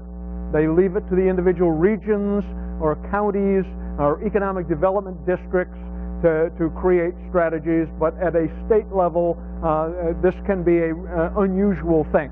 I think that will give you a leg up. It will position the state of Vermont very attractively and competitively for future economic development in a world that is changing, and we're not real sure what many of those changes are going to be. Now, how many of you need a little bit of a primer on what a SEDS is all about? Okay, a few. I sort of feel like I'm in the position of the flight attendant who got in I was on the plane about a year ago, and the flight attendant got to the point where he had to talk about putting on a seat belt, and he said, for those of you who have not ridden in the car in the last 30 years, let me tell you how to put on a seat belt. Well, you know, for many of you, you're just as familiar with what the SEDS process is as I am, but for those who are less familiar, let me walk you through it very briefly. These are a couple of extracts out of a 2-page handout that the Federal Economic Development Administration has available on what this thing called a SEDS is all about. And basically, it says that it is, first and foremost, a process. The process is almost as important as the end product, because the process is where you get everybody's fingerprints on the process, and therefore they have the ownership of the product that emerges. It needs to involve both the public and private sectors, and it is supposed to do something that results in a strengthened, their words, regional economy. In this instance, the region is the state, not a sub-portion of of the state. And it is supposed to be a continuing process. You don't just do this now and stop planning for another 20 years. It is supposed to start the planning process where every once in a while, and a typical time frame for a SEDS is 5 years. You have to renew it, redo it, update it every 5 years. But in between those 5-year major procedures and processes, you need to be in planning mode constantly because new opportunities arise, new challenges present themselves, and one of the things that you need to do is institutionalize the planning process so that you'll be doing this continually to solve economic development problems, to capitalize on economic development activities, and know whether or not you're doing that effectively by having agreed upon metrics that will say, yes, we're doing it well, yes, we're making progress. These are not just metrics of activity, big failing of the economic development profession. We're really good at measuring activity. We are very poor at measuring impact and accomplishment. So one of the things that we want to try and help Vermont do is position yourselves so that you know whether or not you've got effective impact and accomplishment. A thought process as to why you should be going through this 10 or 12 month process, lots of meetings, lots of effort, lots of funding, fortunately from EDA. Economic development almost never occurs for free. You can't just sit and aggressively wait for the phone to ring. I mean, that's not how it works. So you need to invest in your economic development activities. Well, if you're going to make investments like any business, those investments ought to be guided by a well thought out plan. That's what the SEDS is all about. And if you're going to make those investments, you ought to expect to get that return on investment. That is what the metrics are all about. Now, having a SEDS will make you eligible, potentially, for some Economic Development Administration funding, EDA funding, particularly infrastructure funding. Now that raises the issue, I mentioned this in the group that was talking about infrastructure this morning. If you haven't seen it yet, because it's brand new, Google 2013 Infrastructure Report Card. Every 4 years, the American Society of Civil Engineers puts out an infrastructure report card. The new one is just out. You can then find the Vermont tab, click on it, and see how Vermont's infrastructure was evaluated. If I remember correctly, you got a D. Okay? It says, like most of the country, there are lots of infrastructure needs that need funding. I mean, we're talking trillions of dollars nationwide. Well, if you've got a plan, like I said, you may be able to get some of your tax dollars that you sent to Washington coming back to you for the infrastructure projects that EDA may consider funding. And whether or not you get EDA dollars, this also gives you a plan that may be of interest to other agencies, federal and state agencies, where they see that you have thought carefully about what needs to be done. You know what you expect to get for a return on investment, and you may be able to use the plan to persuade them to invest money in your project. End product is a broadly shared vision and game plan for Vermont's economic development efforts over the next 5 years, and that's that sharing of information, that sharing of commitment, like you're demonstrating today, that will be the foundation for successful implementation of the plan. Now, why are we doing it here? Number one, we're looking at repositioning Vermont's business sector to be more resilient after Irene, and positioning you so that you're more resilient if there's another natural disaster that hurts you, that hits you. In my estimation, equally and perhaps more important is that broad economic development game plan. You're all members of the state's economic development team. Any team needs a game plan to guide where it is you're going. Here's a mindset for you. If we start with business robustness, strength, and we add business resiliency, ability to bounce back, and we add sustainability so that what we're doing has strong legs over a long term, not just being the pet rock for this year's economy, we have a good chance of having economic vitality, and that's what you and every other state wants in their economic development program. So yes, emergency preparedness, important. That's particularly true because of the source of the funding that you're getting from this project, but also positioning yourself for a rapidly changing economy globally, changes in competition, new rules and regulations coming out of Washington and other places, and what I call the Baxter effect. Any of you familiar with Baxter? I found Baxter last fall. I was going down to the IEDC conference in Houston, and after that conference we were going to have a meeting at the University of Houston, which has a really neat master's program in futures studies. I've met with some of the kids that are in that program or graduates of that program. They're doing things that make your head hurt if you're not one of those kids. They're thinking about things that are foreign to those of us in the baby boomer generation. And I found this article in, I don't remember, Inc. or Entrepreneur magazine about Baxter. This is Baxter. How many of you have as part of your economic development responsibilities assuring that the most people in your area possible have a good job? Yeah? And if possible, manufacturing jobs, right? Baxter is a little industrial robot. Costs $22,000, about half of the cost of a typical industrial robot.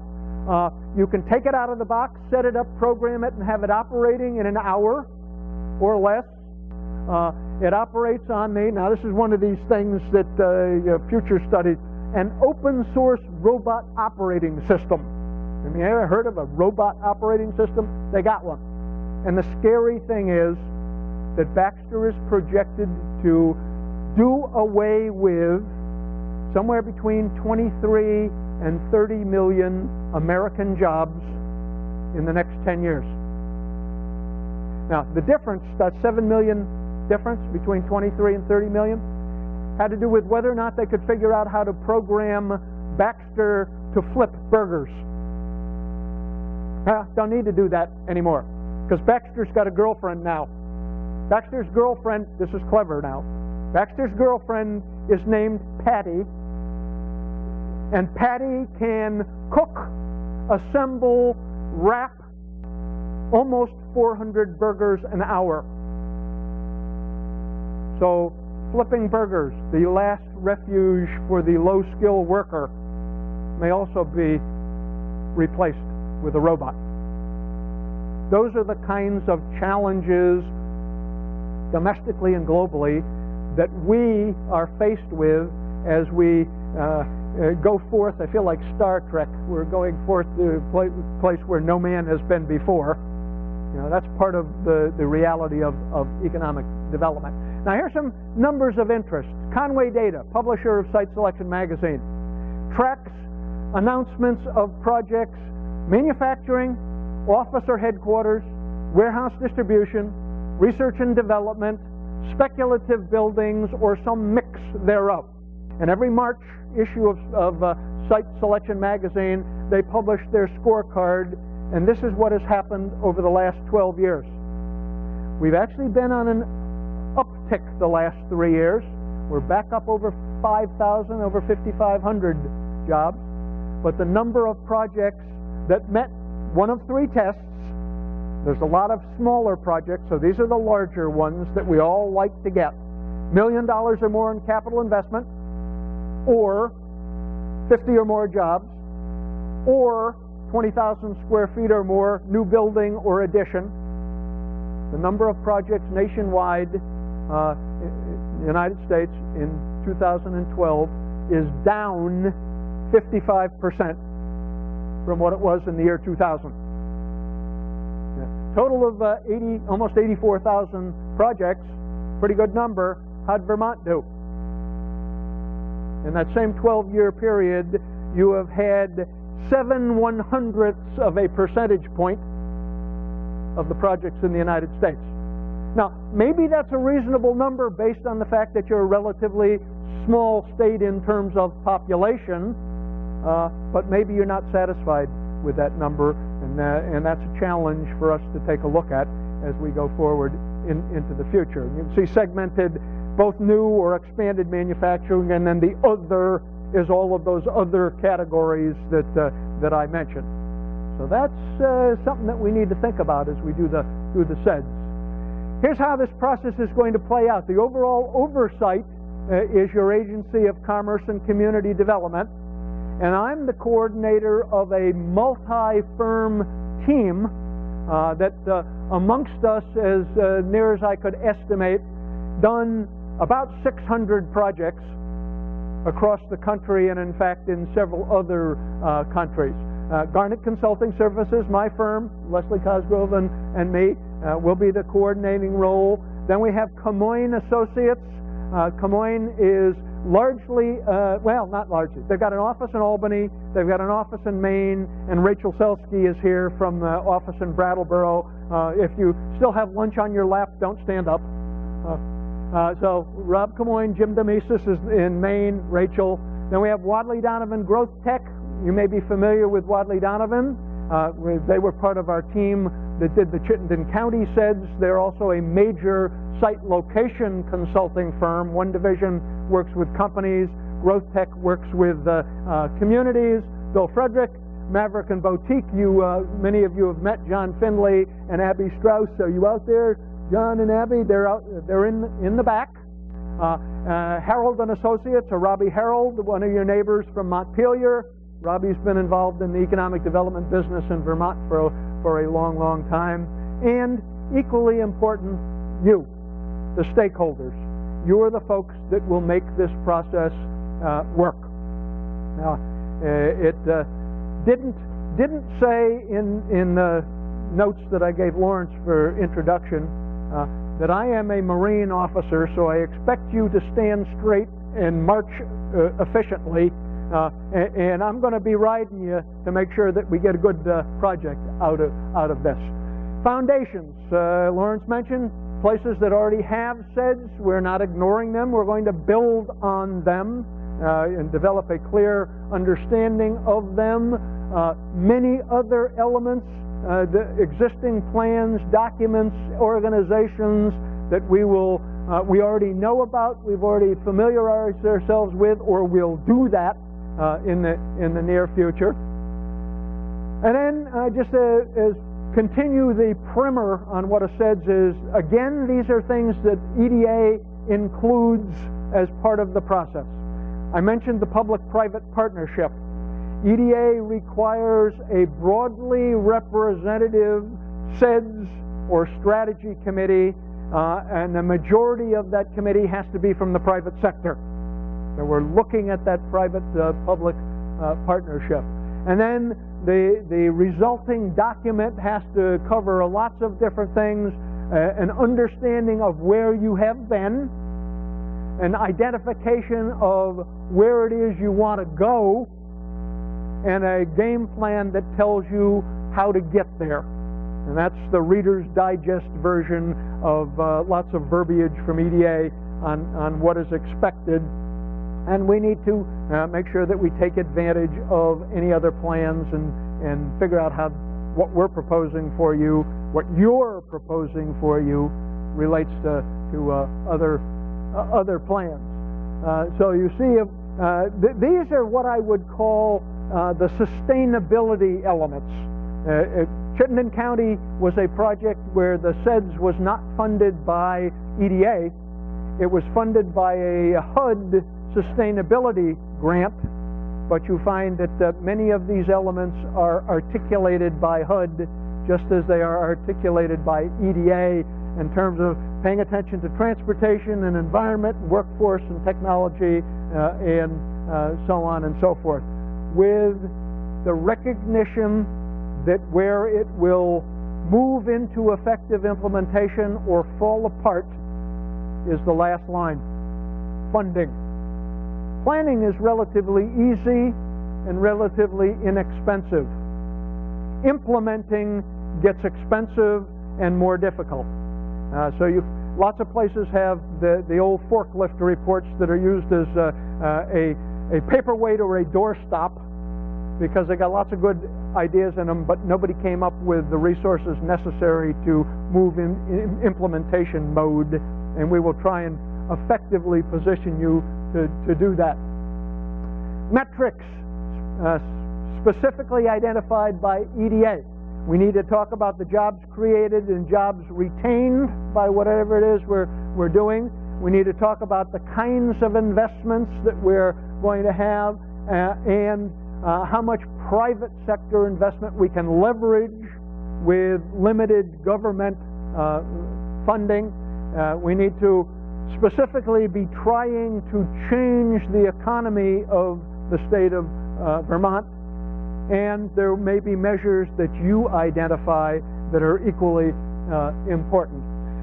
The process that we typically use when we're doing these SEDS, and which is outlined in our proposal on this, has 22 discrete tasks divided up over 5 phases or some ongoing activities, and you can see these are the phases that we have identified, and here are the elements of those phases. I will not bore you with going into all of them. We are at the very beginning of this the process. In fact, we're just finishing up the contract on it. So first thing we'll do, hitting the ground running, is an alignment meeting with your oversight folks and get that SEDS committee established.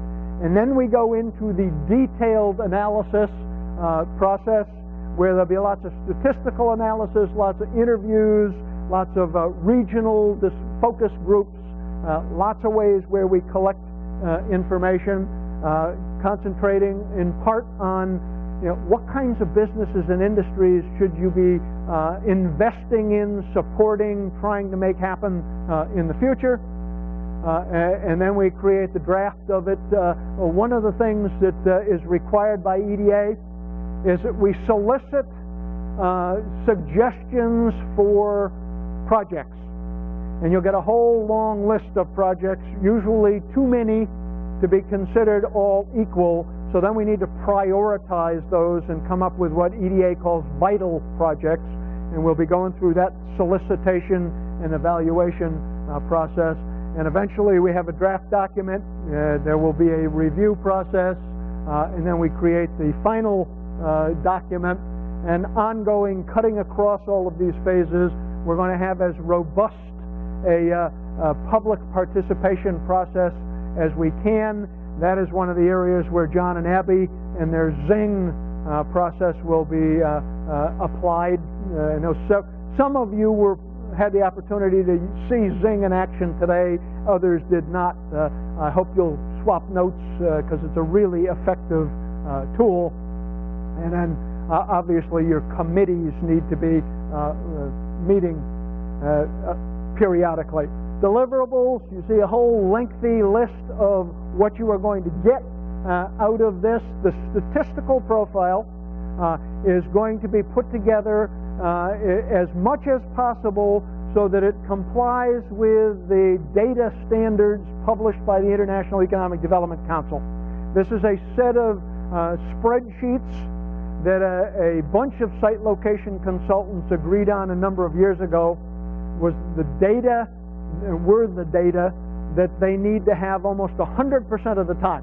So we segmented the nice to have from the need to have, and this will concentrate on the need to have data, and hopefully when that's available it will be useful in your marketing efforts. Overall competitive assessment of Vermont and how it stacks up against competitors. And those competitors may not necessarily be in New England or the Northeast or even the United States. Identify your primary development opportunities and the guts of it is recommending the initiatives that we think you need to capitalize on. The target cluster stuff I've already mentioned, the priority projects I've already mentioned, the action agenda will cover all of these things. A vision statement, that will relate to the group that's been talking about branding. So I'd be interested to see where that group ends up by the end of the day. Specific goals and objectives, specific strategies and initiatives. For each initiative, we will identify who ought to be in charge and who ought to be in support. What do we need for resources to make it happen? What's the schedule or timeline, the performance measures, and again, how these things relate to other plans.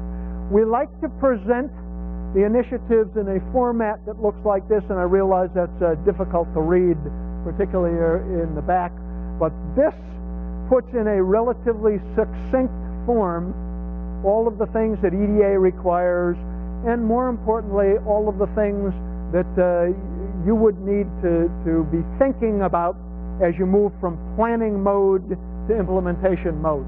So what are the goals? Why is this important? What are the major action steps and schedule? Who's supposed to be doing it? What do we need for resources, performance measures, time frame, and wherever we can find existing reports, websites, any other information that we think you ought to know about goes into our format for presenting the initiatives.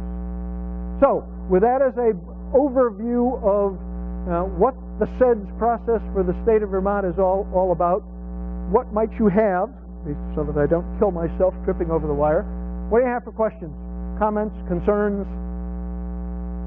Can you go get another sandwich, probably? Yes?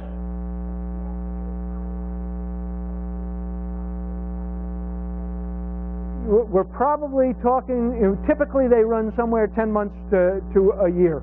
That's a typical time frame because EDA is process intensive, and the more people that you're trying, the key people from all over the state you're trying to have involved, the longer it takes. So the process you described is very consensual. We get in a room, we talk, there's solutions proposed. But does the result or your model require some sort of conflict? I mean, are there hard decisions that need to be made? And how does your model account for those once we get outside the consensus building? Yeah, and of course, consensus is not the same as unanimity. Consensus means you've got a noticeable majority that agrees with something. Conflict is always a potential area, and it also may be that we don't have to have one size fits all for the entire state of Vermont. There may be regionally specific things that make sense some places but don't make sense other places, and that's okay too. The team will be looking for ways to turn conflict into agreement, and it may not be universal agreement. It could be agreeing to disagree, but at least moving forward, because moving forward is, in my estimation, more important than getting everybody in full agreement. What else? I scared you all, huh? Yeah.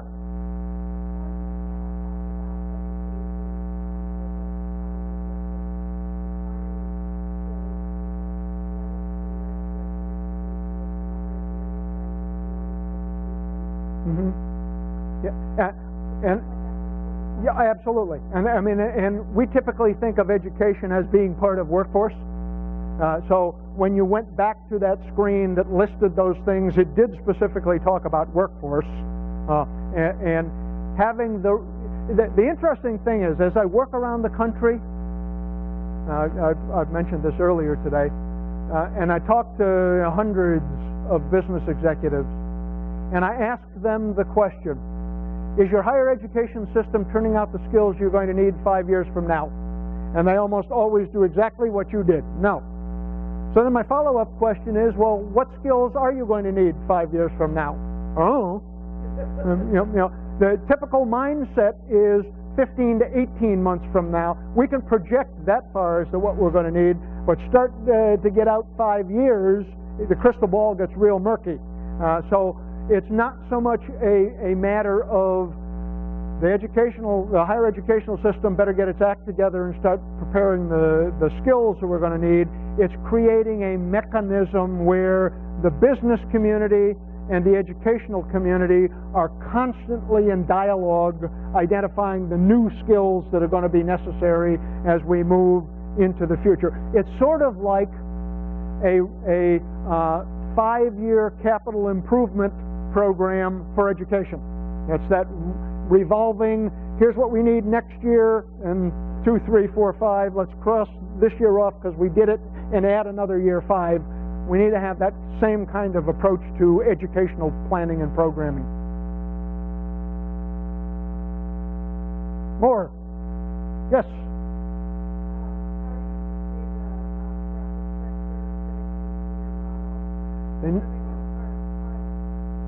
Yes, I mean, that's an interesting question when you talk to EDA in comprising a SEDS committee. Is a private not-for-profit organization the same as a private business? And I've gotten different answers from different people. Whatever they are, they're an essential part of the planning process because they will be an essential part of the implementation process later on.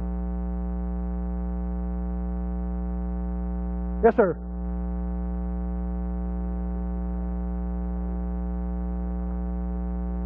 You're supposed to be using the microphone because they're trying to tape these things. The ladies didn't have to. I may be a Marine, but I'm not mean. Oh, I was Navy, so thank you. Thank you. I'm Jerry Hansen, and one of the questions that came up that we identified in our focus group was the redundancy of a lot of services and so forth, and people are kind of entrenched in what they believe are viable entities and services and so forth. And when you break those down, since there's limited funding, how would you go about identifying or getting people to make those changes? It's almost like you got the fox watching the hen house. Change is going to be very difficult. Yes, it is. Everyone is invested in their own way of doing things, in their own organizations. I'll tell you 2 related stories. One was a little community of 18,000 people. The entire county was 28,000 down in Kentucky that had 4 separate economic development groups. Okay? And we proposed that they somehow rationalize the system. They create a single entity where each one of the 4 existing organizations was a division of that single entity. Because you had businesses that were complaining about having to serve on multiple boards, having to fund multiple organizations, and merely by suggesting that they take that simple step of semi-merging the organizations, I was accused of proposing to put out of business the lengthiest lived and most successful economic development group in the county. And said that at all, but it underscored the fact that people are protective of their own turf. The other example is I was working on a strategy for a workforce development board in a 3-county region of New York State, and in one of those 3 counties we found 43 organizations that thought they were part of the workforce development system. Okay? When you start trying to rationalize that type of delivery system, everybody gets protective of their own turf. So figuring out ways, and I can't give you an answer right now, but I'm aware of the problem, figuring out ways to more effectively rationalize your economic development service delivery system so that we get a better return on investment for the money you're investing in it is going to be absolutely critical to the success of this SEDS. What else? Yep, another one. Follow up. Get back to the microphone. Just to follow up on what you just said, the problem is that some of the things that are really challenging for businesses to either expand their operations or to attract new businesses is the difficulty in answering all the questions and meeting all the parameters that are set up by them because of that redundancy. It doesn't seem to be fair and equitable. So is there, again, a way to have a base protocol so people know exactly what they need to do and where they can get those resources? Because yeah, if they have to answer to 5 different agencies, they just spend so much money and so much time and leave in frustration. Yeah, and I'm thinking perhaps a model could be what Empire State Development in New York has done, recognizing that businesses frequently were proposing to do things that not one entity, not one funding source could solve.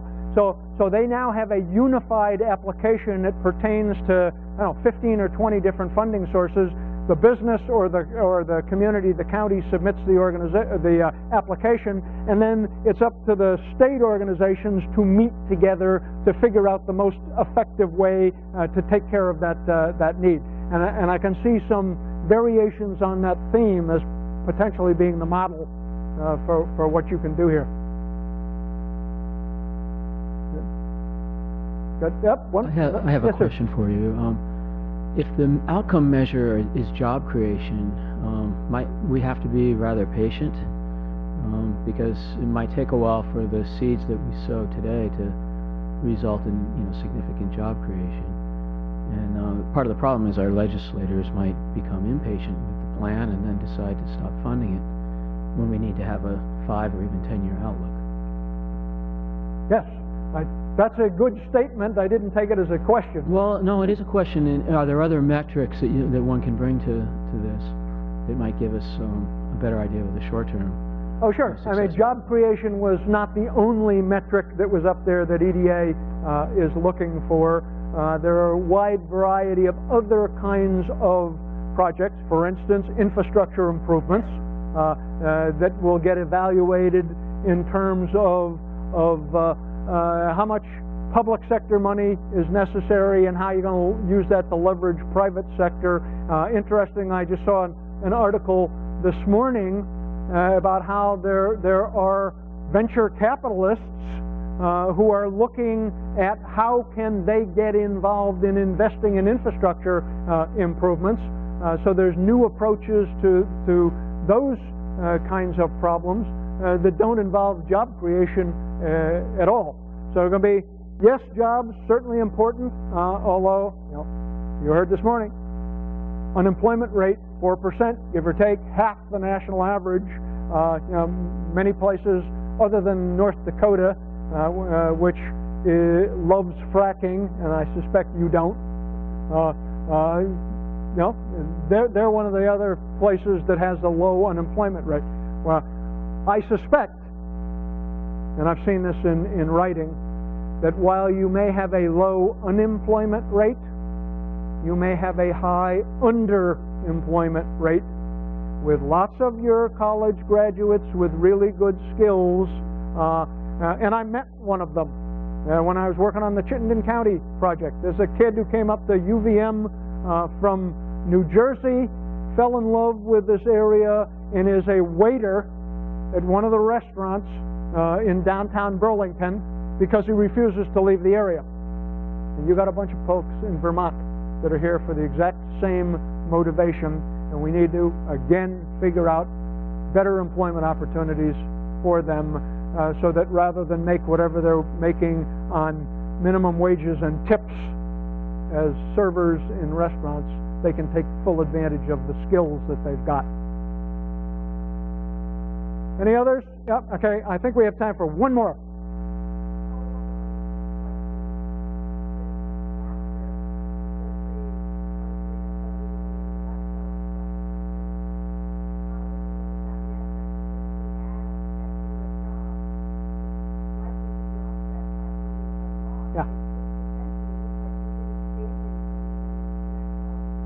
Yeah, sometimes managing to stay afloat is a positive circumstance. I don't know the answer to that question yet as to how we're going to measure that.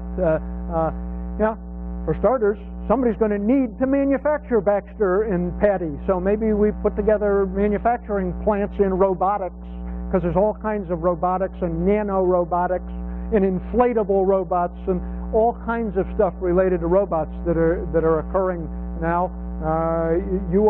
You can be the state-of-the-art economy that moves into the future. Look forward to seeing you all as we carry out this process.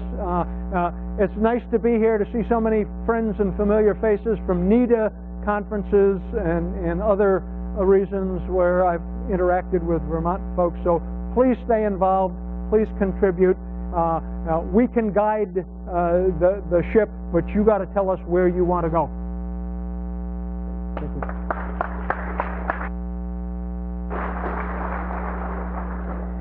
So those of you in the audience who know me well are wondering, how the hell did Lawrence get us involved in something that is so process-oriented?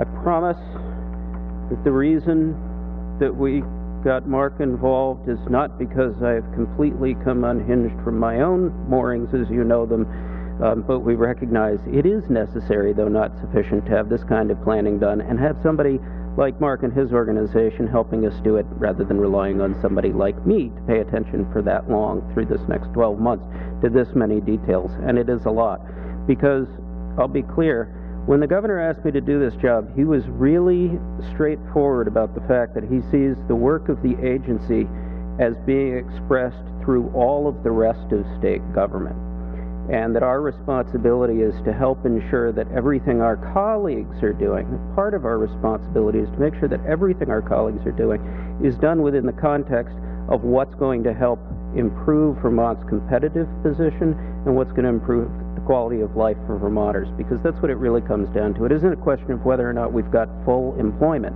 which arguably might. It's whether or not we've got maximum employment at everybody's highest and best use.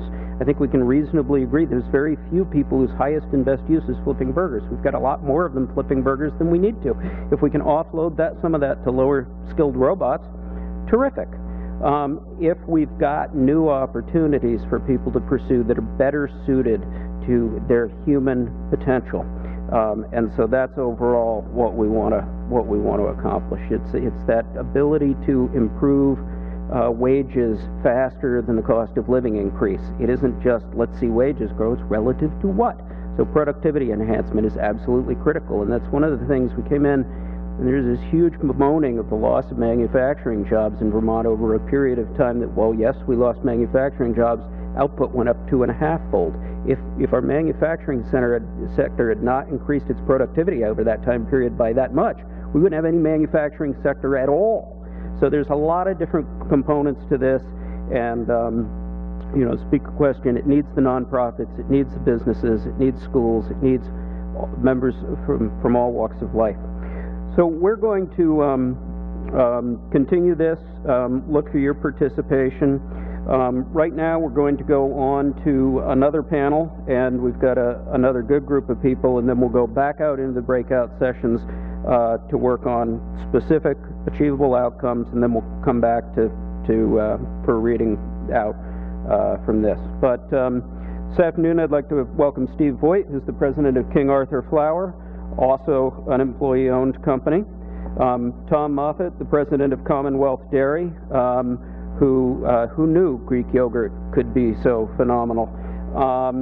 And just by way of a slight slide comment, they're opening a plant right next door to a new Brugger's plant, the same industrial park in Arizona, in order to take advantage of the milk shed there to serve the Western market.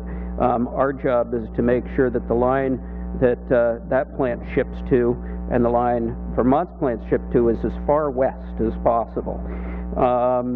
Dimitri Gardner is the Executive Vice President of Global Z, and Tom Hubner is the President and CEO of Rutland Regional Medical Center. Certainly healthcare is a massive portion of our economy, and we hope it doesn't grow as quickly as it has. We're working really hard to do that, but it's up to organizations like Rutland, like Porter, Tim Daly's here today, to help us do that. Chris? Thank you, Lawrence. So we have a job to do for the next hour, and that's to keep you folks awake and engaged after lunch. We've got four, again, wonderful panelists that we've asked to present to you. Very similar format to this morning. They are going to talk about their perspective on challenges and opportunities that they see in Vermont, and how to suggestions that they may have for overcoming those challenges and taking advantage of those opportunities. We're going to give them, again, approximately 10 to 11 minutes each. I will be polite when I cut you off if I need to, and then we'll allow for questions from our audience. So we're going to start with Steve on the far end. You have to hold the button down. Hold the button down continuously while you speak. Is that ergonomically sound? Because I think there are some state resources that would protest that. So I found out this morning that 30-somethings are hot and cool. So at one point I was a 30-something. In fact, that's how I came to Vermont. I'm a Flatlander. Came up here in '92. So, but I'm not a founder, and I did not found King Arthur Flour. It's 223 years old. And we have grown from about 20 employees back then to about 300 now, and we have some seasonals, another 100 on top of that during high baking season. And I thought my job was to give you my perspective from the business that we're in. I intend to do that, not really speak to the whole state. And I will get to the challenges and opportunities near the end. So one thing that strikes me is that there's an interesting inventory issue in our state. I've seen it first with real estate, second with trained employees, and third with affordable housing. That's in the rough order of magnitude that I see it. From the real estate point of view, because we are where we are and we don't want to move, it's not quite like being a ski area where there's the mountain, but it's funny how sticky culture and your employee base can be when you're looking at moving even within the state of Vermont. We looked at a beautiful building up in Bradford, a couple exits north of us, empty since building. And we talked ourselves out of it for ostensibly some reasons like, well, there's not a good internet connection and we couldn't run our our manufacturing planning software and scheduling stuff up there. So we decided to break ground later this month for our own down by us. We've been building almost continuously with maybe a 1 or 2 year break between buildings for the last 10 or 15 years, which may be nice for property tax rolls, but in terms of where I can actually grow jobs, it's much more in the marketing and food business, funny enough. And we've had to become a little bit of a developer because the part of the state that I'm from just doesn't have a lot of existing stock of real estate. There are a few buildings. They're smaller than the 23,000 square feet that we're building, and they are pretty decrepit, and the asking prices are breathtakingly high, from my perspective. So it's just a division of attention, and if we're going to be in the state and we're going to be roughly where we are, we have to build. So a bottleneck on us adding more jobs faster, not counting the construction jobs, and maybe that's an analysis we should do, Steve's manufacturing, marketing and manufacturing jobs versus construction jobs. But I would be spending a greater percentage of my time on my core business, less on developing. I think the points about trained professionals and employees and stuff was, pretty well talked through this morning. I'd echo that. I think the thing that's changed for our company is absent other changes, we felt we had a choice, either continue to wait for changes or do something ourselves. So we've in-housed more training. We're doing more of the work to get people where they need to be, rather than waiting for somebody else to do that. And the last one was affordable housing. I think that was also touched on sufficiently this morning. The next thing is, I think it was Tommy who talked about education being so key in early childhood education. I believe it firmly. that's got a long-term payback. So that raises for me the idea of a plan should have short, immediate term, medium term, and long-term parts to it, and we have to start on all of them today. So don't forget about the education piece, because those investments made now will really kick in for the long term, and I think we're all stewards in the civic hat that we're probably all wearing today for the long term. Infrastructure as it's affected us, I would say air travel. When I moved up, Little Lebanon Airport actually had U.S. Air connections, and while it was not great, it was an option. That's gone downhill since then. Glad to see, if I read the numbers right, Rutland's little airport has employment numbers going up, but overall the trend is down against that. As companies get bigger, and if you're in a certain type of industries, you know, being able to get around the country to make those personal calls are really key, and it can be tough driving to Boston or Manchester. The next one is fiber. Talked about that as it affected the Bradford opportunity that we didn't pursue. Next is governance. I talked a little bit about this in my breakout group this morning. I think in a lot of other parts of the country, county government does a lot of things. Here we're towns and small towns and lots of departments. I'm in the Upper Valley. We have a state line running right down the middle of our community. We drive across it 10 times a day or a week, and we don't even notice it, and yet our community, as we think of it there, is really trying to fix things for towns on both sides. So I think in a systems dynamic way, we need to break out, even if the Upper Valley area of Vermont is part of this conversation, break out of just the pure state way of looking at things and saying, hey, this is a common issue for both states, and if we're going to grow the economic development of the eastern part of Vermont, we have to keep an eye towards New Hampshire. I think I'll jump to incentives.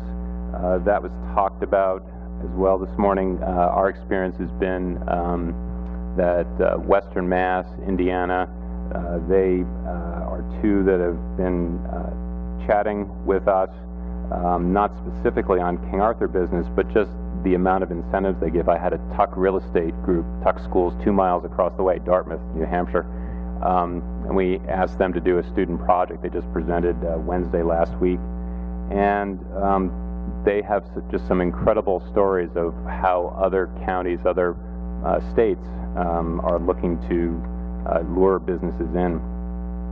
Overall, I think we could look at economic development as a project. If we're project managers looking at trying to manage things in parallel, not just in sequence. Why is that important? Because business has a, I think, well-deserved reputation of figuring out that they need more capacity about a year after they need it.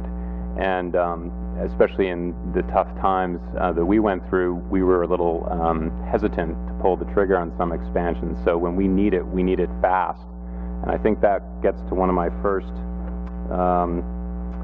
opportunities, which would be that our partners involved with growing jobs in the state understand at what pace we work at in business, and that I look at the return on every hour that I have, and if I'm putting it over here, that's because I think that's the biggest thing I need, and then as soon as that one's done, I'm looking at the next one. And so we work very quickly at King Arthur, and sometimes it feels a little bit like grinding gears when we interact with some of our partners. I think it's been a wonderful thing when the state has actually appointed kind of a key point person or kind of a single point of contact. I think that can help a lot because there's a lot of understanding of the company in the background, and then there can be some work offline while we're continuing to go do things to grow and build jobs. So point person is a nice one. The second opportunity is to just kind of watch not just the tax that's easy to calculate from an accounting standpoint, but just the amount of time that businesses operating in the state have to spend on various kinds of regulations. And well, I'll take one example now, the internet tax. It was 10 years ago when we we trumpeted the fact that King Arthur had more direct marketing businesses per capita than any state in the country. it was really great. It was a part of the business that was working. It's a very green business, didn't pollute, all that stuff. Well, that business was taking very niche customer segments and satisfying them, but selling stuff through the mail and on the web. Well, now all of us are going to become tax collectors, not just for the state of Vermont, which we were all along, but for 50 states and another 1,000 different taxing jurisdictions. So that just puts, I have a whole department that I'm going to hire and software that I got to buy, and I don't get any incremental revenue for it. In fact, it probably goes away. So just a recognition that there are continuing costs that are being placed on business, and trying to mitigate that would be an opportunity. And I guess lastly, concern, and one that I'm addressing personally by getting as involved in what health is going to look like in the future as I can. I'm on a bunch of different committees that I was not on a year ago. But the concern is that the health care or the health cost curve is not going to be bent, and that we will have a very substantial additional amount of charge placed on us, and that will bode ill for our company. I didn't mention at the outset, I will just now as I close, that we too, like Tommy's company, our ESOP, we're 100%, started in 96, became 100% in 04. So it is probably unlikely that the employee owners would seek to get up and move to somewhere else. And to the degree that we're successful as a business, it means that the employees are going to be successful, and that wealth is going to stay in our communities. So we're hoping that this is going to be a place that we can live and grow and prosper in for another 223 years. So thank you.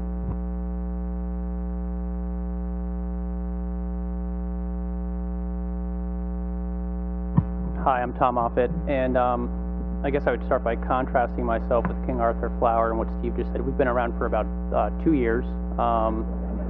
It was just about 3 years ago this month when we decided to locate our facility in Vermont. Myself and my business partners had the idea of starting a yogurt company in New England, and we started a strategic analysis where we started looking at all of the states in New England as well as New York State. And so we were doing sort of what I'd call the road show in terms of trying to identify a location, and we were talking to the economic development agencies of the various states as well as various state, local and state politicians to try to determine where the best location for the facility would be. When we came to Vermont, we were very impressed. We're from Massachusetts, so we're not too far away, but when we came up to Vermont and started talking with the state and taking a look at the opportunities, we were very impressed.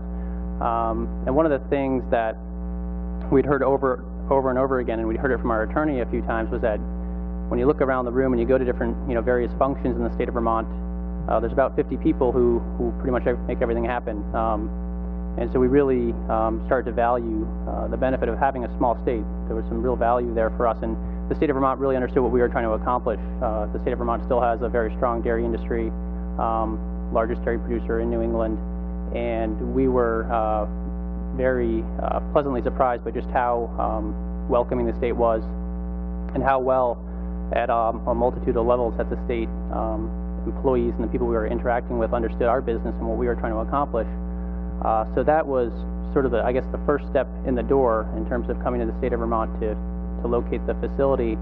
And then the other piece was we felt that we had a strategic idea around rolling out a brand, basically introducing a new brand to the marketplace in the yogurt segment, which is very competitive. And we felt that made in Vermont and being made in Vermont would resonate with our target consumers, which was basically New York City up to the northern, basically the northeast corridor was where we felt we would target the market with our brand. And we felt that the state of Vermont and what that meant to consumers in that marketplace would be a value-added differentiator versus a lot of the other yogurts that were being produced in surrounding states like New York and New Jersey and areas like that. So those two things combined really kind of pulled us over and helped us make our decision to locate our facility in Brattleboro, Vermont. Well, and then I guess, as they say, then the fun started. We decided to I obviously had to initiate the process of building a facility, and it was a pretty onerous one. And I think that that's one of those things that just as much as you have these things that attract you to a location, quality of life, and the geography and the environment and things like that. Well, there's the other side of that coin, the challenges of putting something together there. So we built our facility. It took us about a year. We were pretty fortunate, and we opened up our plant about 2 years ago.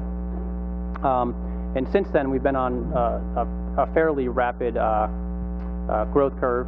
And as Lawrence pointed out earlier, we're in the process of opening up a plant on the West Coast in the state of Arizona, which kind of gives me an interesting ability to compare and contrast my experiences. We're doing essentially the exact same thing we did here over there, a relatively small dairy plant located in a relatively small town. The town of Brattleboro, I think, is around 12,500 people. The town we're locating in Arizona is about 25,000 people. So they're both fairly similar in terms of demographics and things like that. So I guess that's kind of the big picture look at what we're doing. To kind of dive a little bit into where we see the opportunities, stemming from that, I touched on it already, but one of the real values we saw was, a small state. Being in a small state, there's certain things where you can collaborate very effectively with other parties. There's not a lot of levels of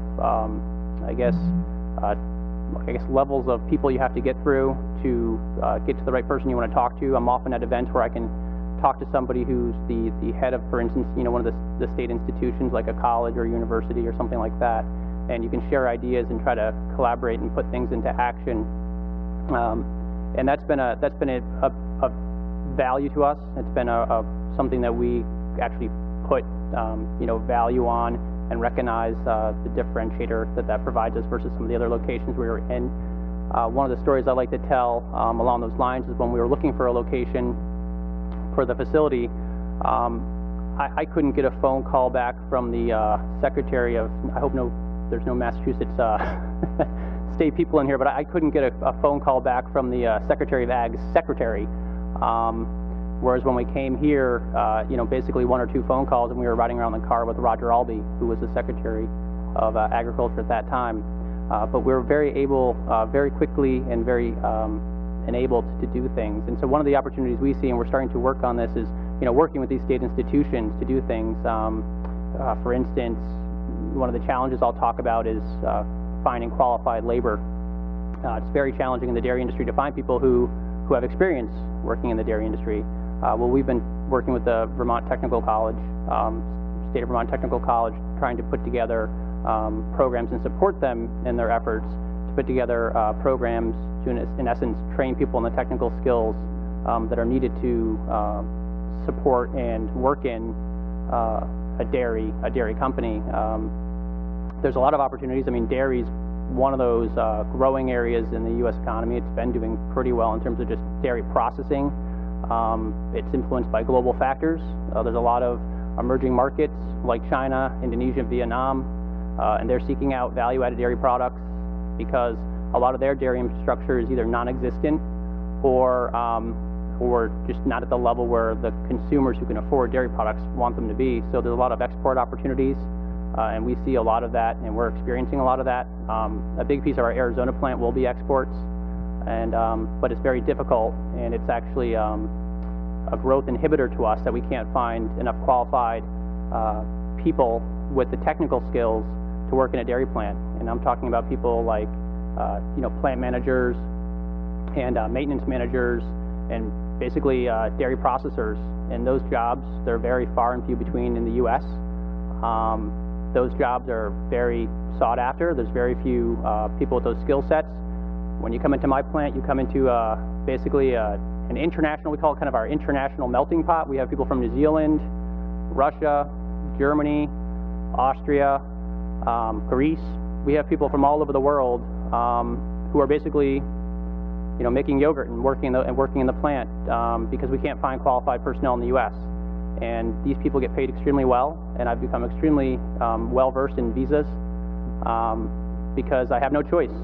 We have no choice. We obviously look nationally. We prefer to hire people from the U.S. It's a lot less expensive, but those skill sets just don't exist. And so I think there's a real opportunity, particularly in a state like Vermont, where things can get done and get done quickly and efficiently, where we can work with the local institutions like the colleges and universities and try to develop employees with those skill sets that I think all of us are looking for. I saw that on a lot of the panel groups' challenges was finding qualified personnel. That's one. So that's been I think it's a real opportunity for us. Another opportunity, and I touched on it earlier, was the Vermont brand.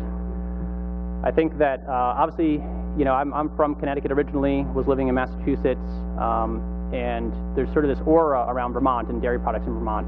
And I had also lived in Wisconsin in a prior life, and you know, what Vermont is to New England in terms of dairy, Wisconsin is to the Midwest, and California is to the West Coast. A lot of people have a certain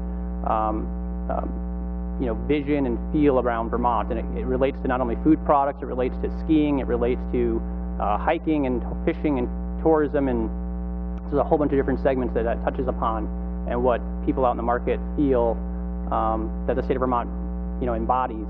And I think that's an opportunity for us. I think that there's a lot of different efforts that are being undertaken across a myriad of different industries and different segments of the market. And obviously, I'm in the food market. So for me, you know, I'm out there looking at and collaborating with people trying to develop the Vermont brand and what it means in food. But obviously, it strikes me that that correlates well with trying to attract, you know, qualified personnel and trying to sell them on Vermont and what it means to be in Vermont and live in Vermont. And I think there's a real opportunity there to more collaboratively work together, because I'm sure there's a bunch of people in this room, a number of people at this table who are probably working on trying to market in their own ways what Vermont means, not only from the viewpoint of their company and their brand and their products and whatever they're doing from a commerce standpoint, but also just from you know, trying to ensure the sustainability of their company.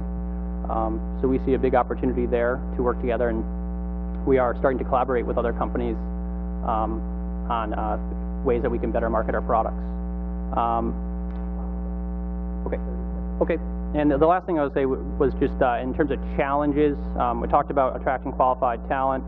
The other thing I would talk about is just the permitting, and I touched on that earlier. But there's just a high level of permitting in the state, and that becomes cumbersome.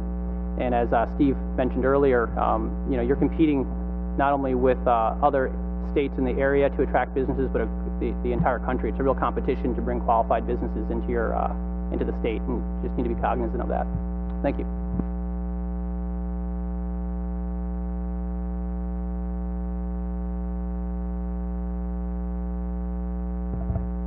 Yeah, so I'm glad it's not my job to do economic development in Vermont. I think we have a thankless job. We tell you to get out there and fix all this stuff, but we say don't do it in such a way that you don't wreck the place, right? So, I mean, Vermont's someplace we want to be for a reason, and it's a matter of finding balance. I personally believe that Vermont has found a better balance than most places. So I think we're doing a lot of things right. Of course, there are some challenges, but they're not, in my opinion, necessarily unique just to Vermont. I think that these are regional issues that a lot of communities in the Northeast are facing. I should also say that scale does matter too. So we're small. I run an IT business out of Bennington. We're a family-owned business. My family, I'm a transplant as well. We moved here back in the late 80s, started the business, and we're now 20 people. Been growing steadily. Not quickly, and some of that's by design. And I hear a lot of businesses out there say that Vermont is a very tough place to do business, and I personally don't agree with that. I think that Vermont is a great place to do business, but I also acknowledge that I have 20 people, and a busy year is one where I'm hiring 3, and I look at some of the composites businesses down in Bennington that are hiring 100 at a time, and I'm glad I don't have to do that, because it is very tough to scale beyond where we are, and we're finding that to be the case. Some of the opportunities, you know, as I said, we're in Vermont for a reason. We want to be here. To some extent, we can do this anywhere. In IT, we could be anywhere in the world. The quality of life in Vermont absolutely supports our business.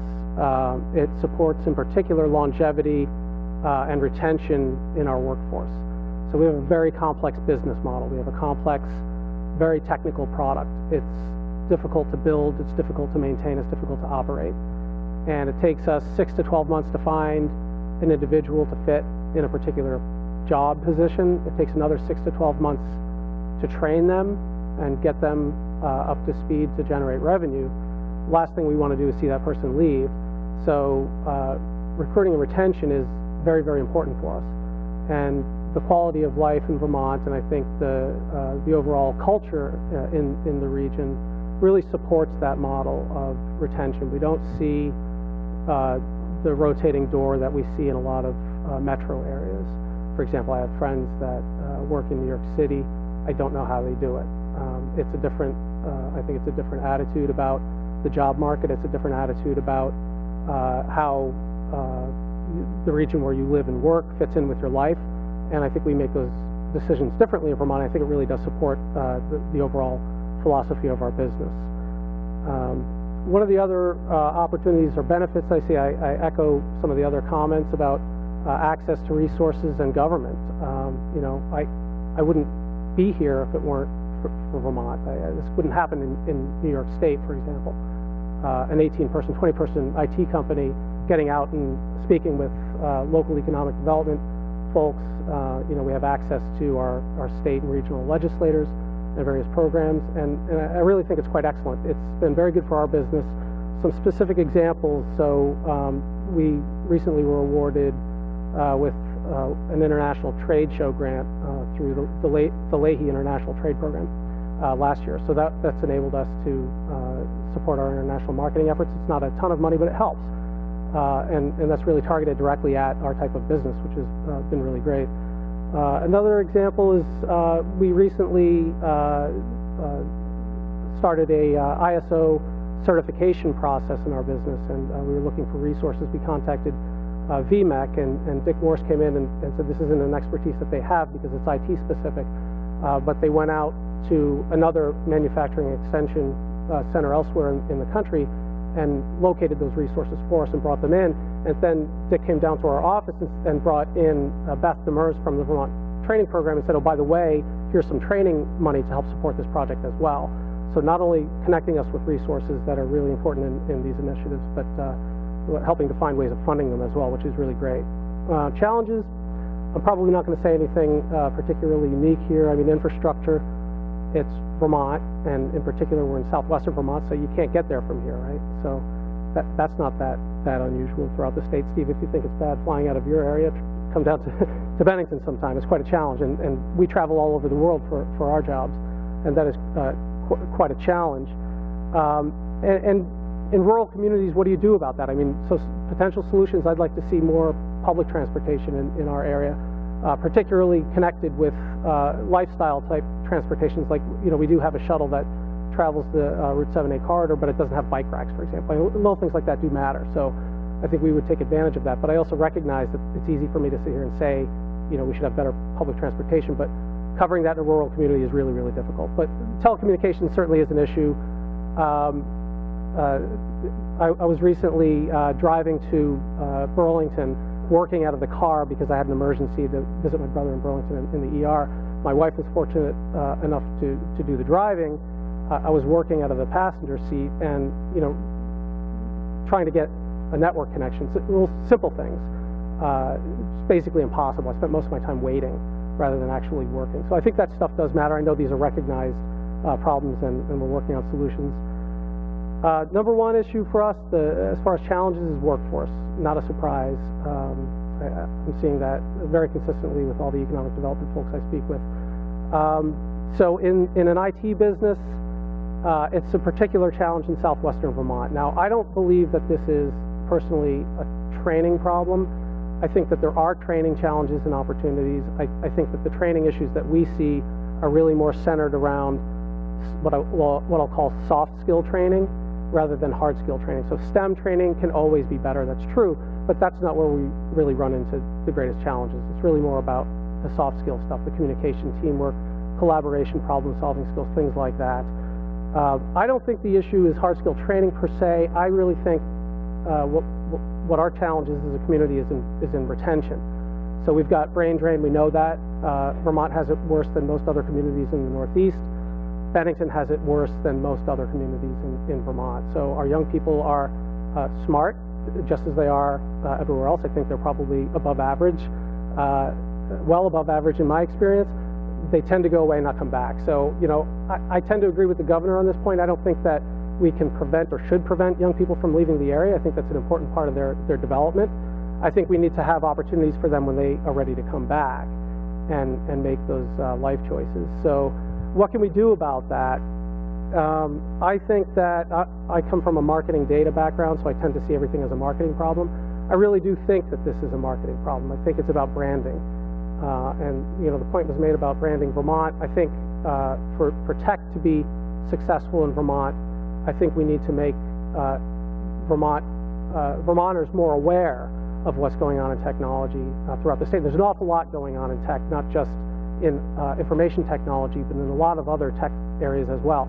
And we do have some really good resources in that regard. And we've got the Vermont Software Developers Alliance, which is now known as the Vermont Technology Alliance, and other trade groups like that. The Tech Jam in Burlington is a really fantastic event. It's allowed us to connect with potential employees in our sector.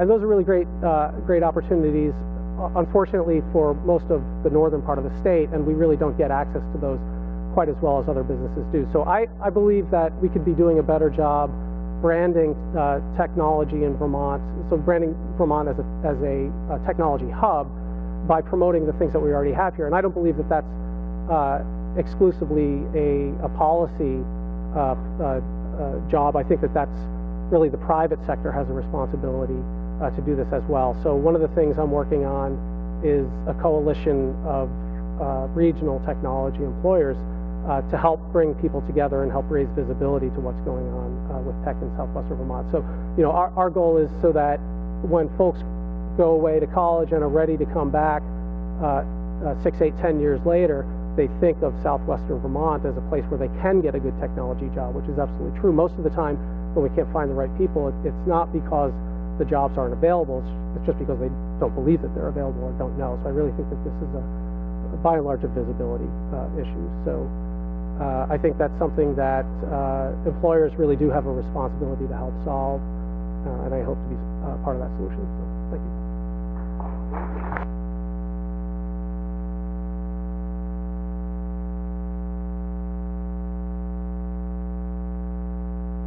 Healthcare is extremely stable. There's nothing going on. It's kind of boring.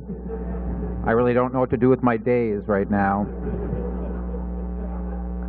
Actually, the converse, of course, and I'll come back to this in a moment, the greatest threat that we have, and frankly, it's a threat to you as well, is the uncertainty in healthcare. But let me build to that before I go right there. Rutland Hospital, Rutland Regional Medical Center, has been around for 117 years. We have the ultimate non-transportable business. We are here only to serve the community, and the only reason we will fail is if the community fails, which is why I've been interested in economic development for some years now. I served on the Rutland Economic Development Corp Board for 6 years, and still am very interested in seeing economic development happen in this community. I also see healthcare primarily as a cost center for all of you. We all want a good healthcare system. We all want healthy lives for ourselves, our families, and for our employees, and it takes a good healthcare system to make it happen. But people do want to see it done as economically and at a low cost as is possible to do. That is clearly a message that I receive on a regular basis and get all the time. We have sort of a mixed point of view about that. We don't want it to cost very much, but we do want everything. And I do mean everything. We see that demand for services continues to grow. Our business has changed a lot over the last few years, even before this new piece of uncertainty. The single largest change that we've gone through is we are really not in the hospital business anymore. We're in the health system business. We now employ the vast majority of physicians in this community, as do most of the hospitals in this state. not because it's easy, right, Mr. Daly? We do it because without our having stepped into that role, there wouldn't be a physician community. The reimbursement and payment for doctors in Vermont is not competitive with the rest of the country, and people will move to New Jersey if you don't pay them enough money. And to have a good healthcare system, you need to have a strong medical community to go with it. So we now do many, many things that have nothing to do with inpatient beds. In fact, only about 40% of our revenue comes from the inpatient side of our business. The rest is outpatient of one variety or another. It's a very different world than the one I started in 35 years ago. As I said, we do see our responsibility of trying to bend the cost curve, as was alluded to before. It actually has bent a bit since 2008 across the nation. Whether that's sustainable or not is a real big, unclear piece. I personally believe that it will only stay bent if we leave fee-for-service medicine behind. That is, while you continue to pay me for one more lab test or one more patient day or one more surgery, my goal to make the numbers work will be to do more. Our costs are largely fixed, 60-70% fixed, and in that world, the way we're reimbursed right now, we have every incentive in the world to want to do more. We know that's not a sustainable model. We know that that can't continue, that status quo is really not going to allow it to survive because it goes back to us being that cost center. I believe we will change to some kind of either global budget or some kind of capitated methodology. The hospitals across the state have all joined an organization called OneCare. It's a so-called accountable care organization that was founded by Fletcher Allen in Dartmouth and now includes every hospital in the state. The idea is that we can, through that mechanism, take contracts and have those resources distributed on a non-fee-for-service basis that, in fact, incents proper utilization of care. Let me just give you one example about why less utilization can be good. We've been doing some interesting work over the last 2 years on congestive heart failure patients. They tend to be very sick, elderly folks. The national rate of readmission within 30 days for a CHF patient is 25%. 1 out of 4 come back into the hospital within a month. By working collaboratively with nursing homes, primary care doctors, cardiologists, and the home health agencies, we've gotten our rate in Rutland down to 12.5%. That's half the national rate. That's the kind of incentive, that's the kind of change that we believe is really important and necessary if the healthcare cost curve is going to be bent. There are great opportunities and advantages to working in Vermont. We've heard them alluded to already. It largely has to do with size, in my opinion.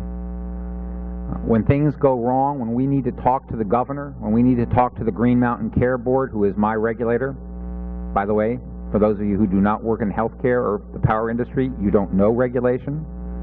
Let me tell you, we know regulation. But we can get and sit with those folks and work things through. Do we win every battle? Do we take the day in every discussion? Of course not. But they're there and we can find them. A great example in the last year and a half has been post-Irene. As most of you know, the Waterbury State Hospital was washed out, and frankly, state government took advantage of a crisis in that case and closed it, as they should have, and looked to the private hospitals in the state to pick it up. Rutland Regional is one of those. We work very carefully and closely with the administration, and particularly with Commissioner Patrick Flood, through that whole process. And within a matter of months, we were able to come to an agreement so that we could build and expand. And I know we have a better product today than we did before. In another state, a larger state, that would not have happened the way it did here. That is a great opportunity, and there's a great opportunity for innovation in the way that we are looking at changing how we're paid. The great threat comes on the financing side. There's change all around us. Our biggest single change is coming on the federal side. The feds, through Medicare and its funding of Medicaid, are reducing payments to us and to every other organization across the country. It doesn't give us a disproportionate disadvantage, though, because it's a federal program and everybody's going through some of that difficulties and hardship, and we're finding ways to become more efficient. The big uncertainty here is whether Vermont will in fact go to a single-payer system in 2017. We are clearly building infrastructure today to do that. The healthcare exchange, which is going to be up and running this fall, to be effective on January 1st for small employers, 50 and less, is being built with an infrastructure intended to become a mechanism for single payer. There's no doubt in my mind that that's accurate. What's not clear is how it's going to be financed. The legislature received from the administration a report that was done by the University of Massachusetts back in January, which said that in order to replace health insurance premium dollars, which currently pay for much of the system, as you all know, the amount of tax dollars that would have to be raised in Vermont was $1.6 billion additionally. I think that number is significantly understated. I've seen one estimate that puts it at closer to $2.6 billion. The total, I think I have this number right, the total income and payroll tax in the state of Vermont today, I think, is about $1.2 billion. That's a really big number. And how that transitions, if it transitions, from an employer-based system to a tax-based system in a one-state area where much of our health care is provided outside the state, where many of our employees are outside the state, and where many of our employers are national self-insured employers who do not have to participate in that. How that will manifest itself is really unclear. The one thing we know for certain is there are winners and losers in that in a very substantial way. Not saying it's wrong, it's just very, very uncertain. It's uncertain if you're a provider, and it's uncertain as an employer as well, because of course we are that too. So it's a piece that we're going to have to find our way through. We're going to have as a state, significantly more discussion about how that financing is going to take place, because in the end, to have a vibrant economic community, we are going to need to have a healthcare system that's sustainable for ourselves and for our employees in the decades to come.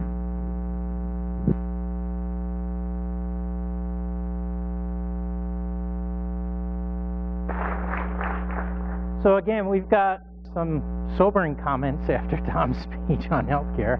I hope Vermont has happier cows than California for the dairy industry. Questions for these gentlemen? It's your opportunity to take advantage of them. If you would, go to the microphones, please, so we can record it. Please, if you would, step up.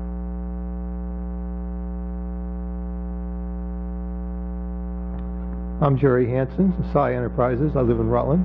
And Thomas, this is for you.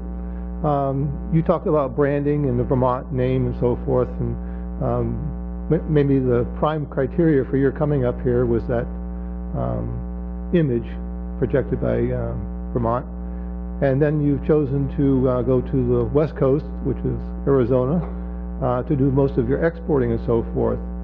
Are you still trying to tie the Vermont brand to that as just a distribution point, or is that going to be another manufacturing facility? And what was your thinking as far as the demographics and relocating to another point in the United States? Okay, a great question. I'll try to keep it, and it's a big question, so I'll try to keep it brief. So a big part of our business is manufacturing products on behalf of other customers. So a lot of what we'll do in Arizona is manufacturing those types of products. So just manufacturing yogurt for other label brand owners. Although interestingly, our Green Mountain Creamery brand, which is growing quite well in New England, our biggest customer is actually based out of Arizona. So people out there do value the Made in Vermont name. We ship from Vermont to Texas, Arizona, and Southern California to a chain out there called Sprouts. They're a large competitor to Whole Foods on the West Coast. So that's just sort of something that caught us a little bit by surprise, but we do a lot of Green Mountain Creamery out in the Southwest. Next question.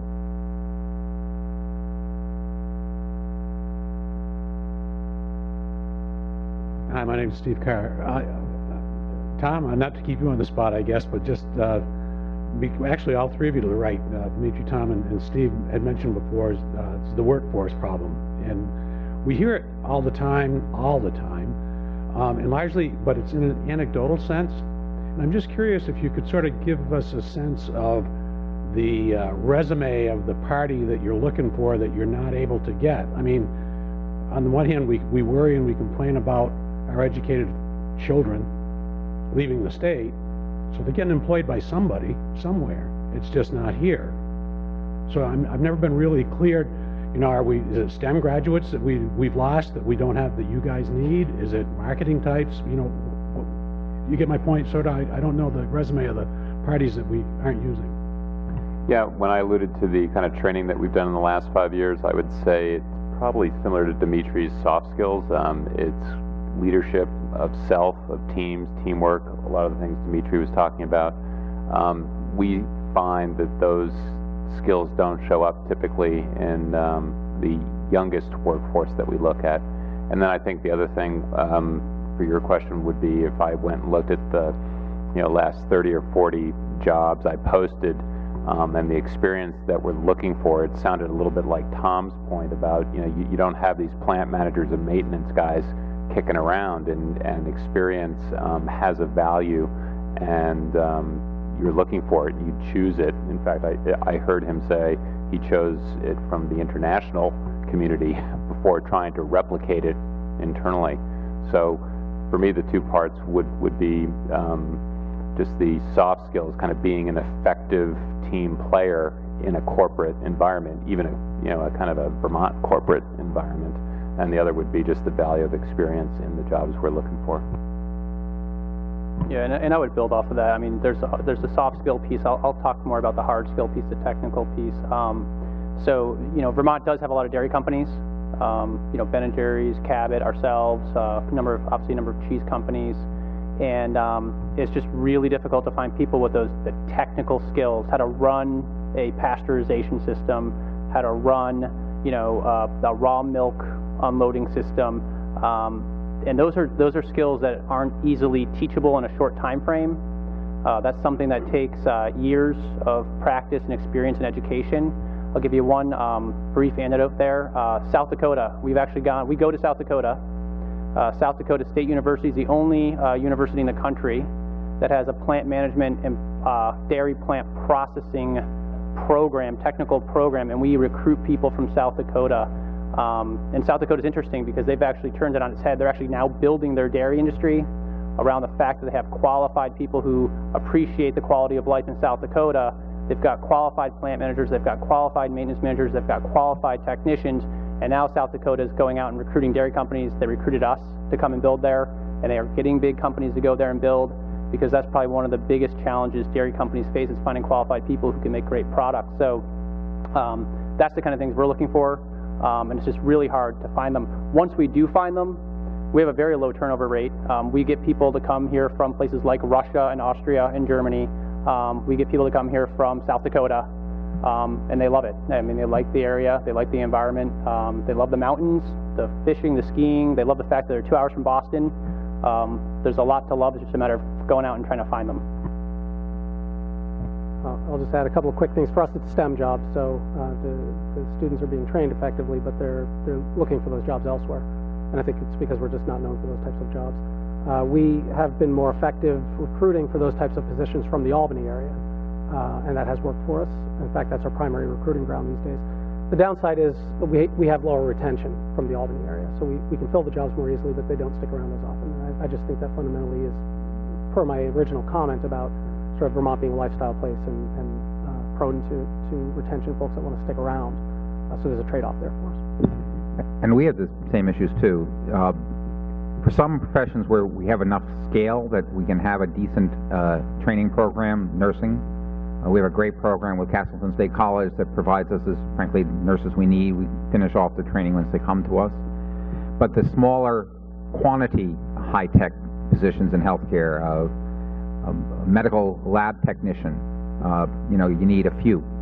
There's not a program in the state, or we've just now got a pharmacy program in Vermont that's been a big asset to us. But the one that's probably the most hard, most difficult is physicians, and particularly primary care physicians. Primary care physicians shortage nationally, particularly shortage in Vermont outside of Chittenden County. So Bennington and Rutland counties actually have the single most difficulty in retaining primary care docs. And UVM produces some, but a lot of those kids don't stay in Vermont after they finish school. Other questions? No other questions for these gentlemen? One final one for me. So on the workforce issue, have any of your companies been involved in collaborative efforts at the local level that could be used as a sustainable model for other locations in Vermont? Well, we have. I mentioned Castleton State College. We have a terrific relationship with them. We have a relationship with Vermont Tech at that level. But we also have a very good relationship with Stafford Tech here, and they do a lot of training of LNAs for us and other professions as well, and we have a terrific relationship with Stafford. Great. For us, those partnerships work really well also, so relationships with regional colleges and universities has been really important for our recruiting. One project which we're looking to launch, probably not this year, but next year, will be an internship program, and I really think that that's the missing link for us. So we met with Champlain College last year. They welcomed us with open arms and said, you guys are doing a lot of things right, but the one thing you're not doing is you don't have a formal internship program.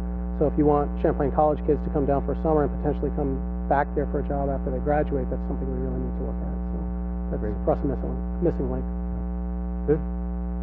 Yeah, for us, we've worked locally with some providers like Marlboro Tech, the Marlboro Tech Center, Marlboro Grad School, to provide fundamental skills, just fundamental skills training for working in a manufacturing environment.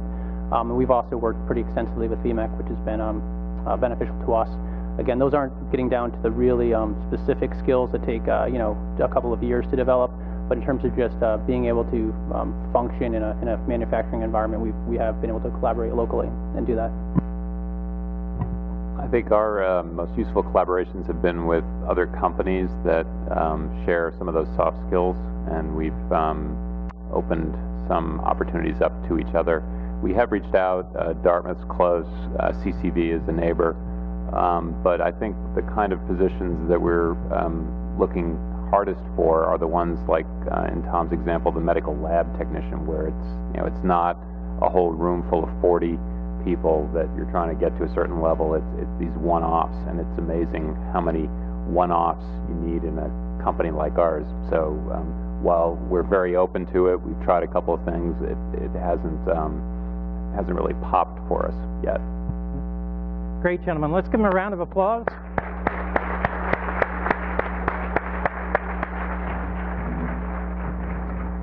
So thank you all very much. We're going to continue with your breakout sessions that you started this morning. Please go to your same breakout session so that you can continue that work. And Secretary Miller. Make a quick comment before we lose people to the afternoon session. Something to think about this afternoon. It struck me, this is the second time I've heard Chris say today, any other questions for those gentlemen? I'm clear on the fact that we do have a bunch of middle-aged white guys on the panels.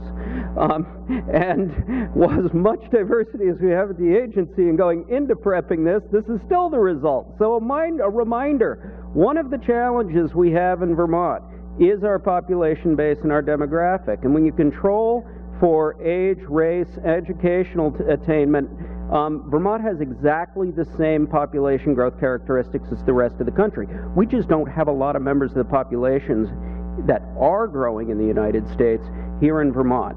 And I think a fundamental part of how we are strong going forward is to become more diverse. It takes some mindfulness. We clearly didn't hit that mindfulness all the way when we were setting up these panels, but we did get a great group of people. I'm not taking anything away from them, but it does take active mindfulness. And so as you're having conversations this afternoon, it's one of the things I keep coming back to over the last couple of years. So if you can give it some thought, specifically, I'd appreciate it. Chris? So,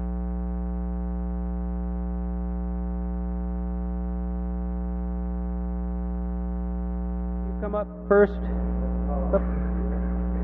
So we're going to go ahead and hear back from each of the groups. Now, as you will recall, the instructions were to report back a two-line powerful summary of the project, including a two-line power summary of the project, which could be in the form of a poem, song, chant, rap song, advertising slogan, book, or movie title or subtext.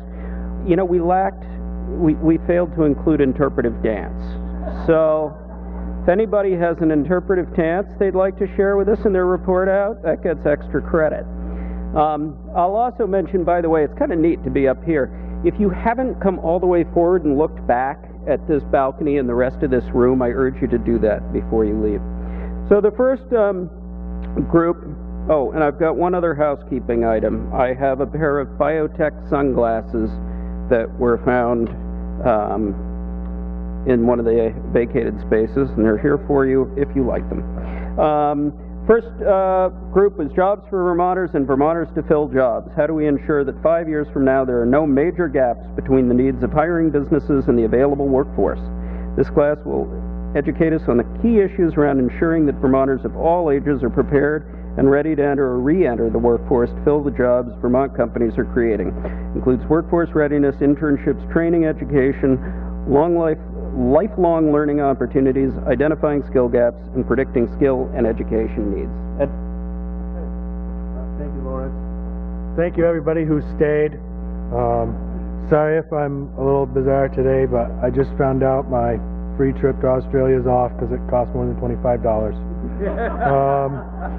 So here we go. This morning we got together to talk about the workforce, and we broke it down into several things before we came up with the project ideas, and we talked about what was going on, trends that were happening in Vermont, and some of the main things that came up was the high cost of college education, the disconnect that exists between the community businesses and educators, a need to educate problem solvers so that we can change the way that we educate, so that the workers coming out are more problem solver oriented rather than pass a test oriented. And then there's seems to be a disconnect again between the education and economic development front.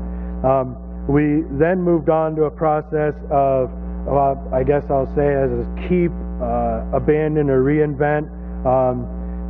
Some of the things that we found that we really wanted to keep in Vermont were the quality of life, what's come to be known as the Vermont brand, and our real strong vocational technical education system that we have.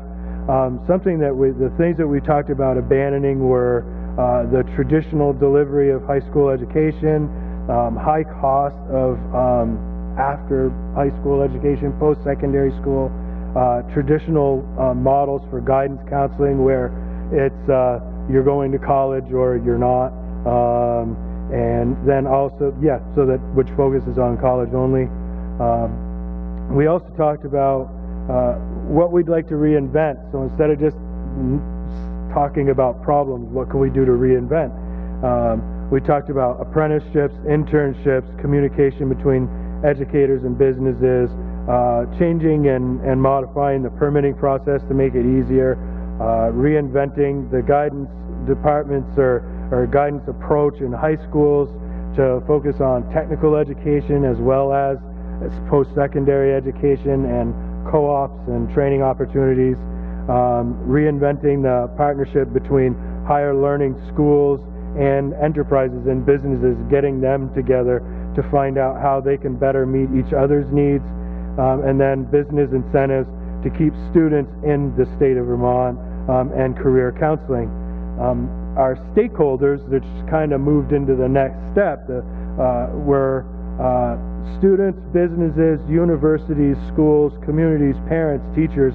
Basically, what we figured is accepting anyone you can think of as a stakeholder when we're talking about modifying these things or doing these projects, that really this is something that we're all at stake at. Our communities, ourselves, all have a stake in this, because if the businesses don't grow, our kids don't get educated, we all get affected in the end somehow.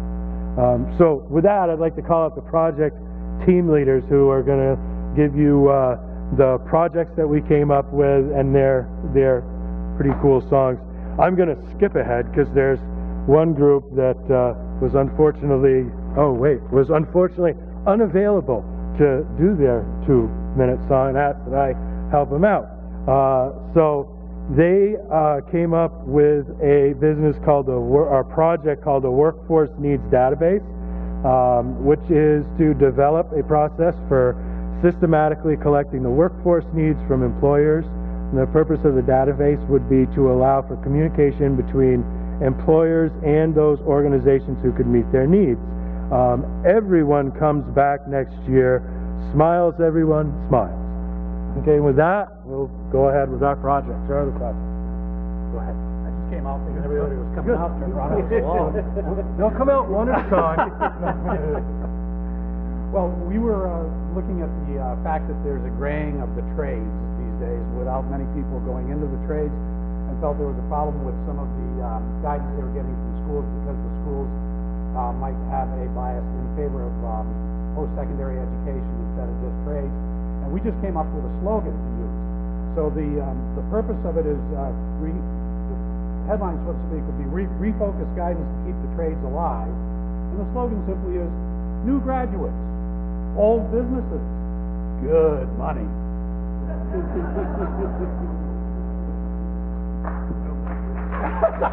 Thank you very much. Thank you. Encore. Where did you all go? Can you use this for the recording?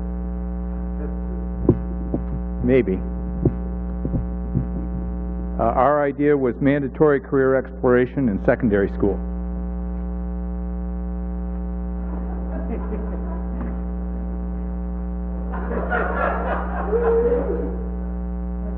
Don't know what, don't know how, don't know I can.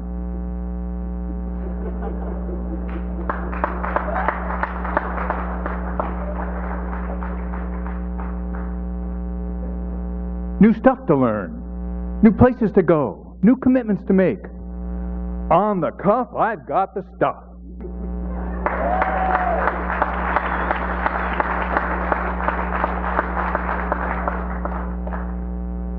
We talked about wanting to promote a cadre and a capacity to train entrepreneurs, and felt that we needed to start much earlier than we normally do. So the notion is to breathe new life into an old program, junior achievement, but Vermont brand it, make it green, so kids in high school learn practical, hands-on ways to start businesses and can go from there. So, need business starts?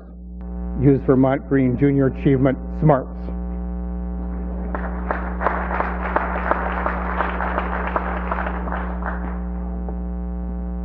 We're a light manufacturer in a very small rural valley, and we have a real hard time finding production staff. So the thought was to have a private work fair, and the jingle, I guess, is need production staff, none around, have a private work fair, and then they'll be found.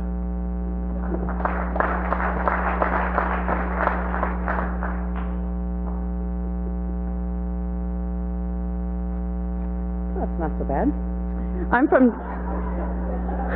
I'm from dealer.com, and for 6 years I keep hearing over and over the engineering folks saying we need more software engineers, we need more software engineers.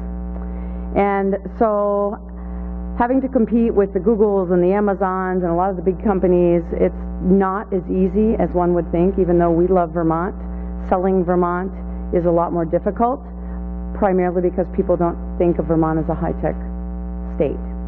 So I've been talking about let's grow our own.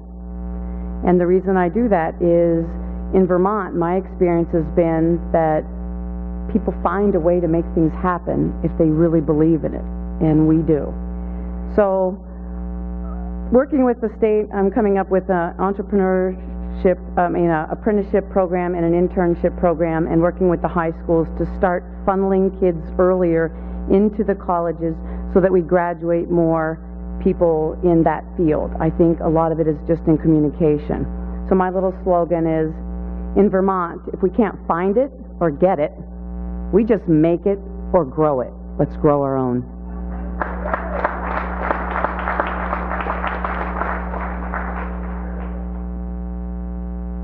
Okay, this is, well, first of all, our thing is called a Comprehensive Internship Clearinghouse. But I'm going to try to sing a little song, and it's like a blues tune, so it goes like dun dun dun dun. Thank you. Dun dun dun dun. Internships lead to careers that follow you through the years. Come to Vermont to work and enjoy all of our perks. Do you like to swim and ski? Then Vermont's the place to be.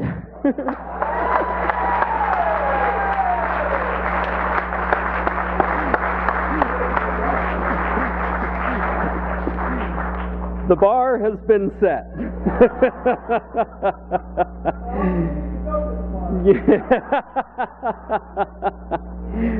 Vermont, more than a rad ride and yummy syrup? Leveraging the Vermont brand. How do we ensure that Vermont is known for its superior workforce, innovative entrepreneurs, and quality of life? This gathering will explore leveraging the Vermont brand to attract employers, employees, and visitors, including selling Vermont as a place to live, work, and play, leveraging and building on our brand, recruiting appropriate businesses, attracting talent, avoiding the social desert, ensuring multiple job opportunities and spousal employment, and retaining and recruiting young Vermonters. Colleen Leonard.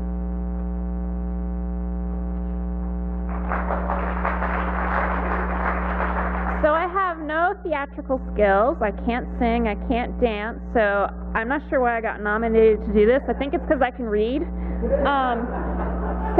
And I think we were totally outdone by the previous group. They should have been the branding committee as far as singing and dancing. So we got really specific with an example with our assignment. So our title or our slogan is Vermont Quality Means Business. This is a tagline on something that was said earlier this morning in the session. Lead differently, live differently, work differently, and profit differently, because Vermonters really value the quality of life as a result of living here, choosing to stay here, and work here. So we also liked a term that has been used, Vermontrepreneur. I had to be able to pronounce that too to make it on stage. So the idea is a super short film festival. It can be done different ways with different categories. It can be done at the school system where the kids do filming of different businesses, or the businesses themselves can do the filming, or the state can assist with the filming. The kids can do a vote on which business they would like to come to the school and talk about their business and pitch their business. So it's a way of connecting the workforce development and the jobs that are out there with the school system. So engaging all of those sectors. They would profile unique, creative, talented Vermont businesses and values. And what would be the metrics of this would obviously be the jobs and the number of businesses, and also decreasing underemployment in Vermont. So just a tool of an example on how to bridge the gap between workforce needs and the youth in the education system. And I would welcome anyone in our planning group if you wanted to add anything. If anyone knows how to do gymnastics and you didn't share that earlier, then feel free to come on up.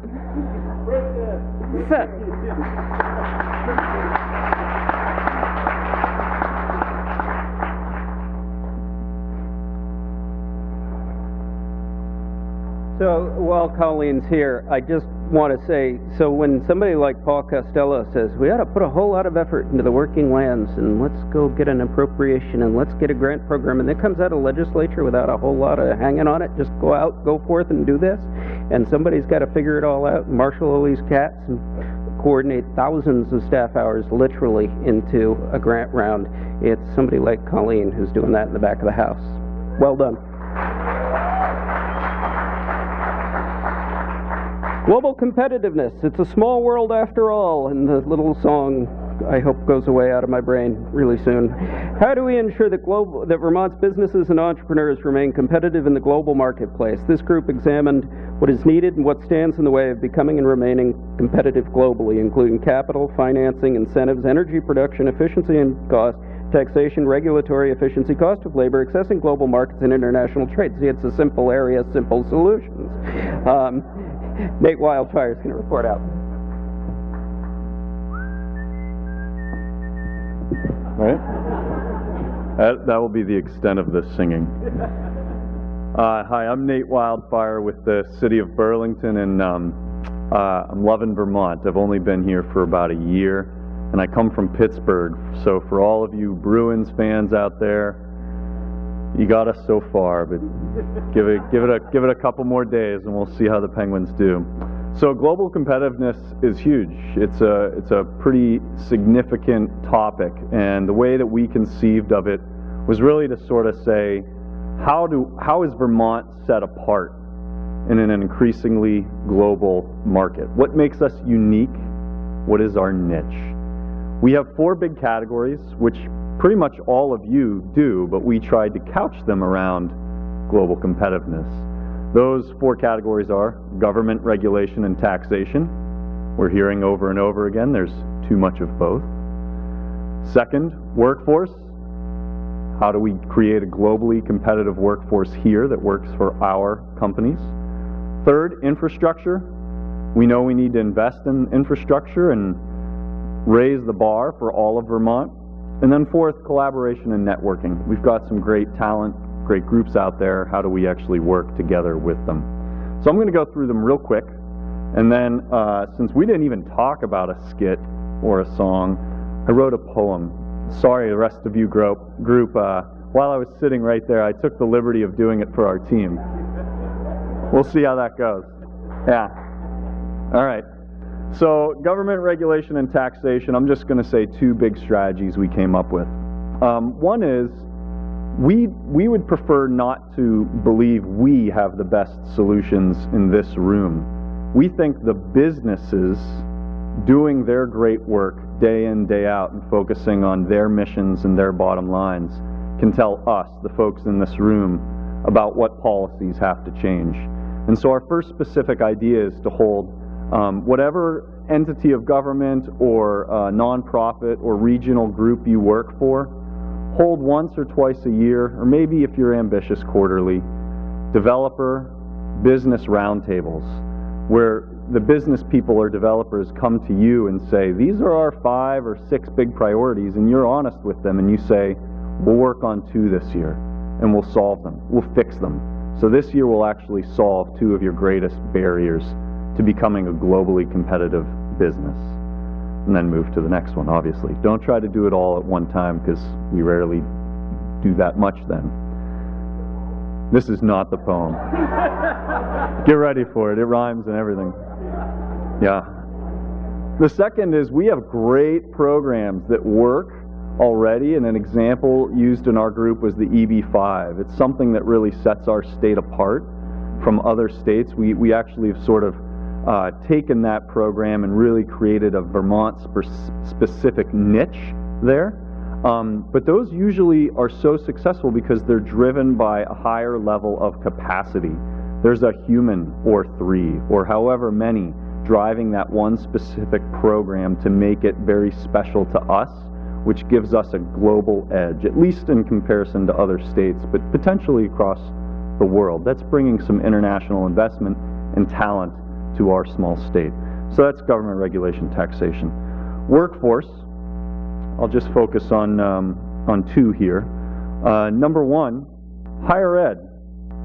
What are the 5 or 10 unique Vermont advantages or clusters that we can work with our small and large colleges and universities to become national and global hubs in something, whatever that something is? We heard a really great example today South Dakota found out it has plenty of land, a great manufacturing and engineering school, and all of a sudden there's a cluster there that is globally competitive. It beats out every single other place in the United States because they invested in that very specific niche in education. What are our 5? What are our 10? Let's figure that out and start plowing some resources into that. Second, we found out that internships, co-ops, apprenticeships, industry certifications can be a lower cost, more nimble and flexible way for our institutions of higher learning to respond directly to business need. So, you know, I use the example in our group of UVM sort of like a giant aircraft carrier, right? And if you want UVM to invest or create a brand new faculty or brand new program, it's going to take years, potentially thousands and thousands of dollars, but they can be pretty nimble in a 6 to 18 month period of creating a certification program to respond to a manufacturer or aviation or software tech.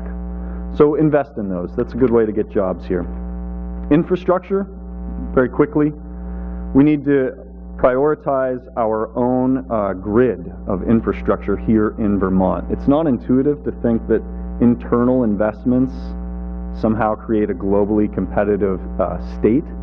But if we can't even get our own businesses the materials or the people they need in a fast way, we will not be globally competitive. We won't even be regionally competitive. So investing in things like our rail infrastructure so that we can get double stack cars throughout the entire state is important.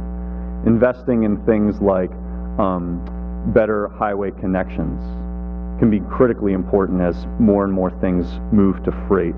Investment in our airports, not just our biggest, but regional small airports throughout the state, create connections and connectivity in an increasingly global marketplace. We need to be able to get to where the business is.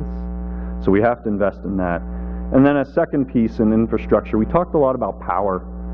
Increasingly more and more businesses are using juice, and we need to invest in diverse ways of creating that electricity and creating that fuel, whatever that is. That will help us be more resilient in an era where natural disasters, federal disasters, whatever those are, can increasingly harm our business community. So, and then last, collaboration and networking. Don't underestimate the power of the bumper sticker. I forget who said that in our group, but it was a great line. We need to invest in our storytelling. We have great businesses here. We have great clusters. We have great centers of education. And sometimes just telling the story about those gets that a global audience. But if we don't invest the time in telling the right story or creating the best bumper sticker, no one in the markets we're trying to reach will even know we're here. So lastly, here's my poem. I spent at least 48 seconds on this. And it's from a Penguins fan. So don't worry, it's not about the Penguins. The world can be powered and inspired by the Green Mountain State if we're smarter about how we invest and regulate. Ask businesses directly about what to change and do. They know global strategies and state priorities too. Our colleges are great, and we think our students are best. But with focus on our industries, we'll clearly beat all the rest. Globe, yeah.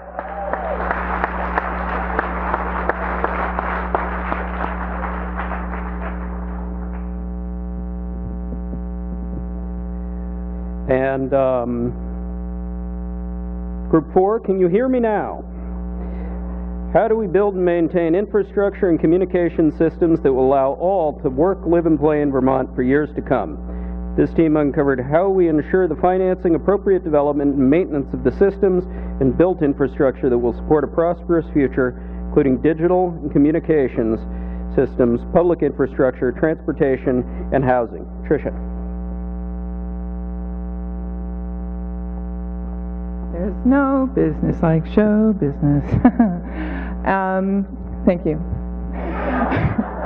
I'm leaving now. It's great to be in Rutland. It is Paramount. I am bitterly disappointed that Paula Poundstone couldn't do this report out for me. Okay, I want you to think about a car's dashboard. Think about it. You can get there from here. How? We suggest some next steps. Commit to create navigational tools to create transparency and simplicity, permitting and decision-making with regards to the state infrastructure. So we're going to commit to create navigational tools, like a dashboard, to create transparency and simplify permitting and decision-making with regards to state infrastructure. Number two, we're going to commit to an integrated approach using units of readiness for infrastructure, meaning that we would have an integrated approach from different agencies and expertise and experience to consider a problem to come up with a solution. And that way we would be more efficient and more effective. We realize that we need more predictability. An example is form-based code. It promotes mixed use in one building, and that is also bringing more activity, and that's an essential for economic development. And then we also recognize this is who we are. An example is CEDO. This was brought up as CEDO is very clear about what the culture and vision is in Burlington and how they can help. So there's no this.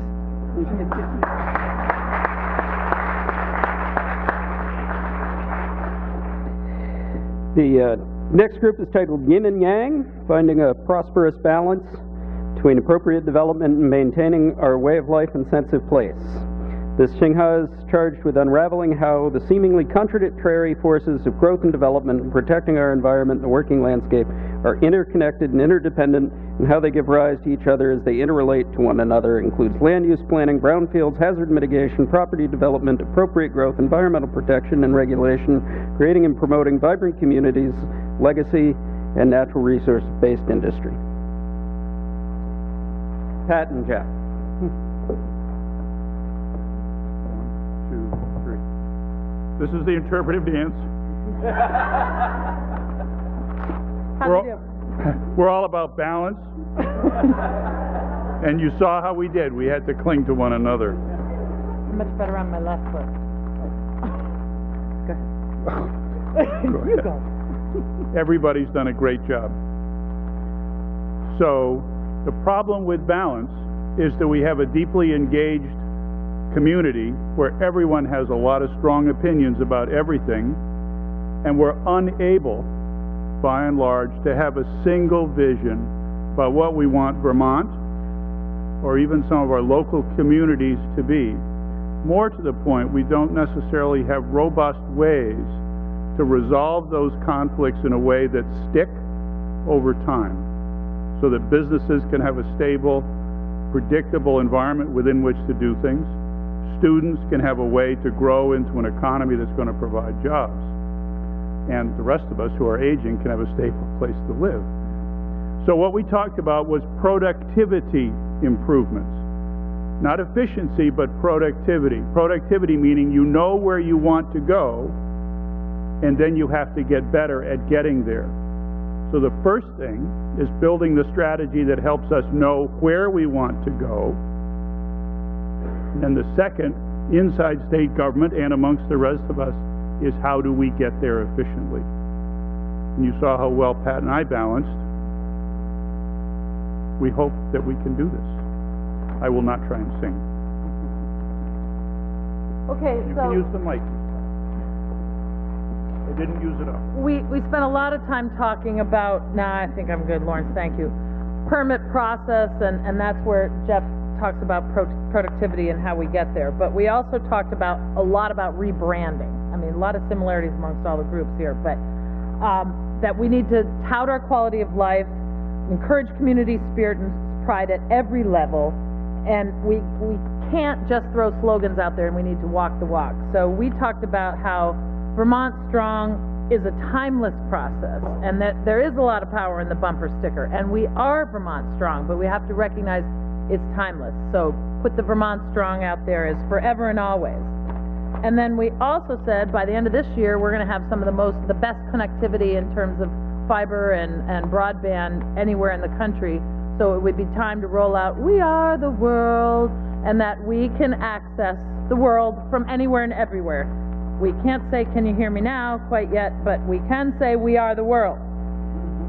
And we also talked about rebranding A&R. We talked about whether or not we should throw some advertisements out there that you can get your rare and endangered species decisions in 2 days. You can get your permits in a week, because then maybe if we did that, that might actually be the case. But that, no, and more seriously, that A&R and perhaps all of state government would be a great candidate for lean processes and get VMEC into state government. But that all agencies need to engage in the process, and I'm going to steal a little bit of Jeff's thunder, and that we need all agencies, every employee of every state agency, to wake up every day and say, what can I do today to help create jobs? Good. All right, we're done. No, there's a whole bunch of stuff. There's a whole bunch of other stuff, but time is running out. Yep. One of the things we did want to say is that everyone needs to be engaged one way or another in the process, including VNRC, CLF, affordable housing, entities that were not represented here as far as we could see.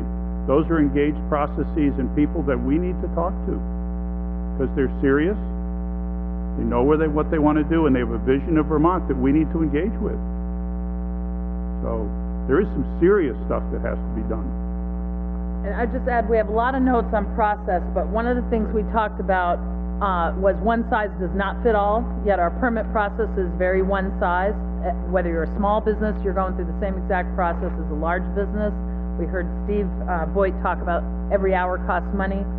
And we also talked about how, with all due respect to Chittenden County, who we frequently hear, hey, we can take care of ourselves, how do you spread some of that wealth around? One size does not fit all for the rest of Vermont. And I would be pleased to say that the chair of the Vermont Economic Progress Council suggested that we eliminate the but-for businesses outside of Chittenden County. So let's take that one right to the bank. Exactly. Right.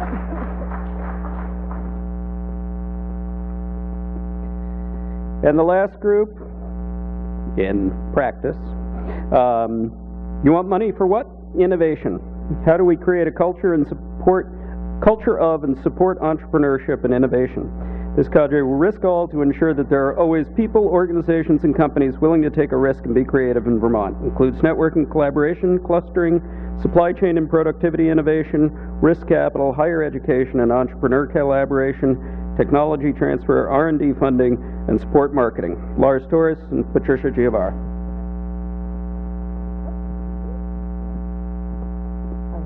We thought interpretive dance might be easier than this. But then we realized that instead of us interpreting it, you would have to interpret what we were dancing, and that seemed too risky. All right. So the approach we took after rehearsing dance for about 15 minutes and realizing it wasn't going to work was to do a little Q&A. So we're just going to do a Q&A and get to the heart of it. Do you want to introduce our approach? This is 2 or 3 years from now. And Lars is a growing business in Vermont. He's interested in growing his business. And I'm the Secretary of Commerce. Nice. In my business, I basically build a widget that does exactly what you want it to do. Okay. So my first question, Secretary, is what are some of the trends driving innovation across the business community in Vermont today that you see? Right. Well, here in Vermont, and a really important trend is what we're doing with our educational programs. We teach critical thinking, entrepreneurial skills, and innovation. I mean, these really cross-cutting skills and things that students need so that they can work in your business and other businesses that are focused on growing and innovating. And also, we encourage students to also access online courses, lowering the cost of education. We're really tech savvy here in Vermont. We use social networking. Everybody is connected and sharing ideas. We have expanded broadband to the full state. Wherever you drive, wherever you live, recreate, or work, you can be online and connected. We have a never-ending culture and a system of innovation here in Vermont that supports that culture. A trend of some of the thriving and growing innovation sectors here in Vermont are value-added agriculture, software, advanced manufacturing, and biotech companies. There's a growing trend in accessibility to creative capital for businesses like yours that are growing here. And the trend is that the need to be innovative continues to be important because there's an increasing need for more results with less time and less resource investment. Okay, so that sounds a little too good to be true. Level with me and tell me what specifically is working well in Vermont today in terms of business expansion. Can I expect to grow my business here? So, in terms of business expansion, I mean, some of our strengths in supporting businesses like yours are we have a strong community across the state and also community in local towns. We work well together. We make it easy for you to access all of the resources that you need to grow your business. There's a strong Vermont spirit among all of the people who live here. People come here and stay. The permitting process, I mean, we've made innovative changes to streamline permitting for businesses like yours. It's predictable and transparent. You don't have to deal with multiple levels of permitting. It's all integrated into one transparent process for you. Okay. And so going forward, if I'm looking to continue expanding and to have a footprint here in Vermont, can you summarize some of your priorities to expand the innovation economy in Vermont in the future? Mm-hmm. Okay. Well, we use data, a really fact-based approach here in Vermont. We do benchmarking. We're measuring our progress toward our innovation goals, and we have established goals for what this looks like. We're very eco-friendly, and at the same time, we're business-friendly. So that's you'll find that when you're here in Vermont. Again, access to capital is easy. Our education system introduces innovation and entrepreneurship beginning K through 12 and our higher education institutions. When we encounter problems here in Vermont, we are the best at problem solving and coming up, working together to come up with innovative solutions that work for everyone. And to summarize it really, between the Euphrates of I-91 to the east and the Tigris of Route 7 on the west exists a cradle of innovation and prosperity here in Vermont. All right.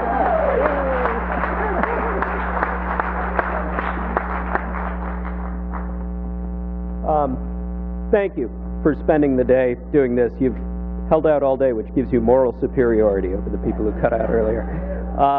And for the creativity you brought to this. I'll remind you that there's a pair of biotech sunglasses here. Out front, there's a number of flyers for Achieving Genuine Progress, a community forum here in Rutland on Thursday, June 27th at the library in the evening, presented by John Erickson and Matt Mayberry on sustainable economics. I want to take a moment to thank the Paramount again, particularly the staff who are here today, who made trying to do something like this in all these spaces really easy. Noted. Thank you very much.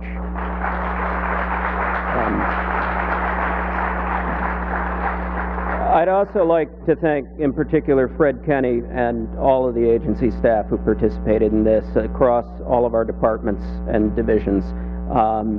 A lot has gone into getting this kicked off right. This is going to be a long-haul process. And, people often ask me, what was the biggest surprise you had coming into the state government? And while I'd had some interaction with the agency and the different people in the past, I had actually worked closely with Fred on the board there for a while. Still, there's a big difference in being there every day and seeing the level of dedication, effort, commitment that these folks bring to their jobs throughout state government. And it is remarkably more encouraging and more uplifting than I ever expected, and it makes coming into a job like mine really comparatively easy. So, thank you.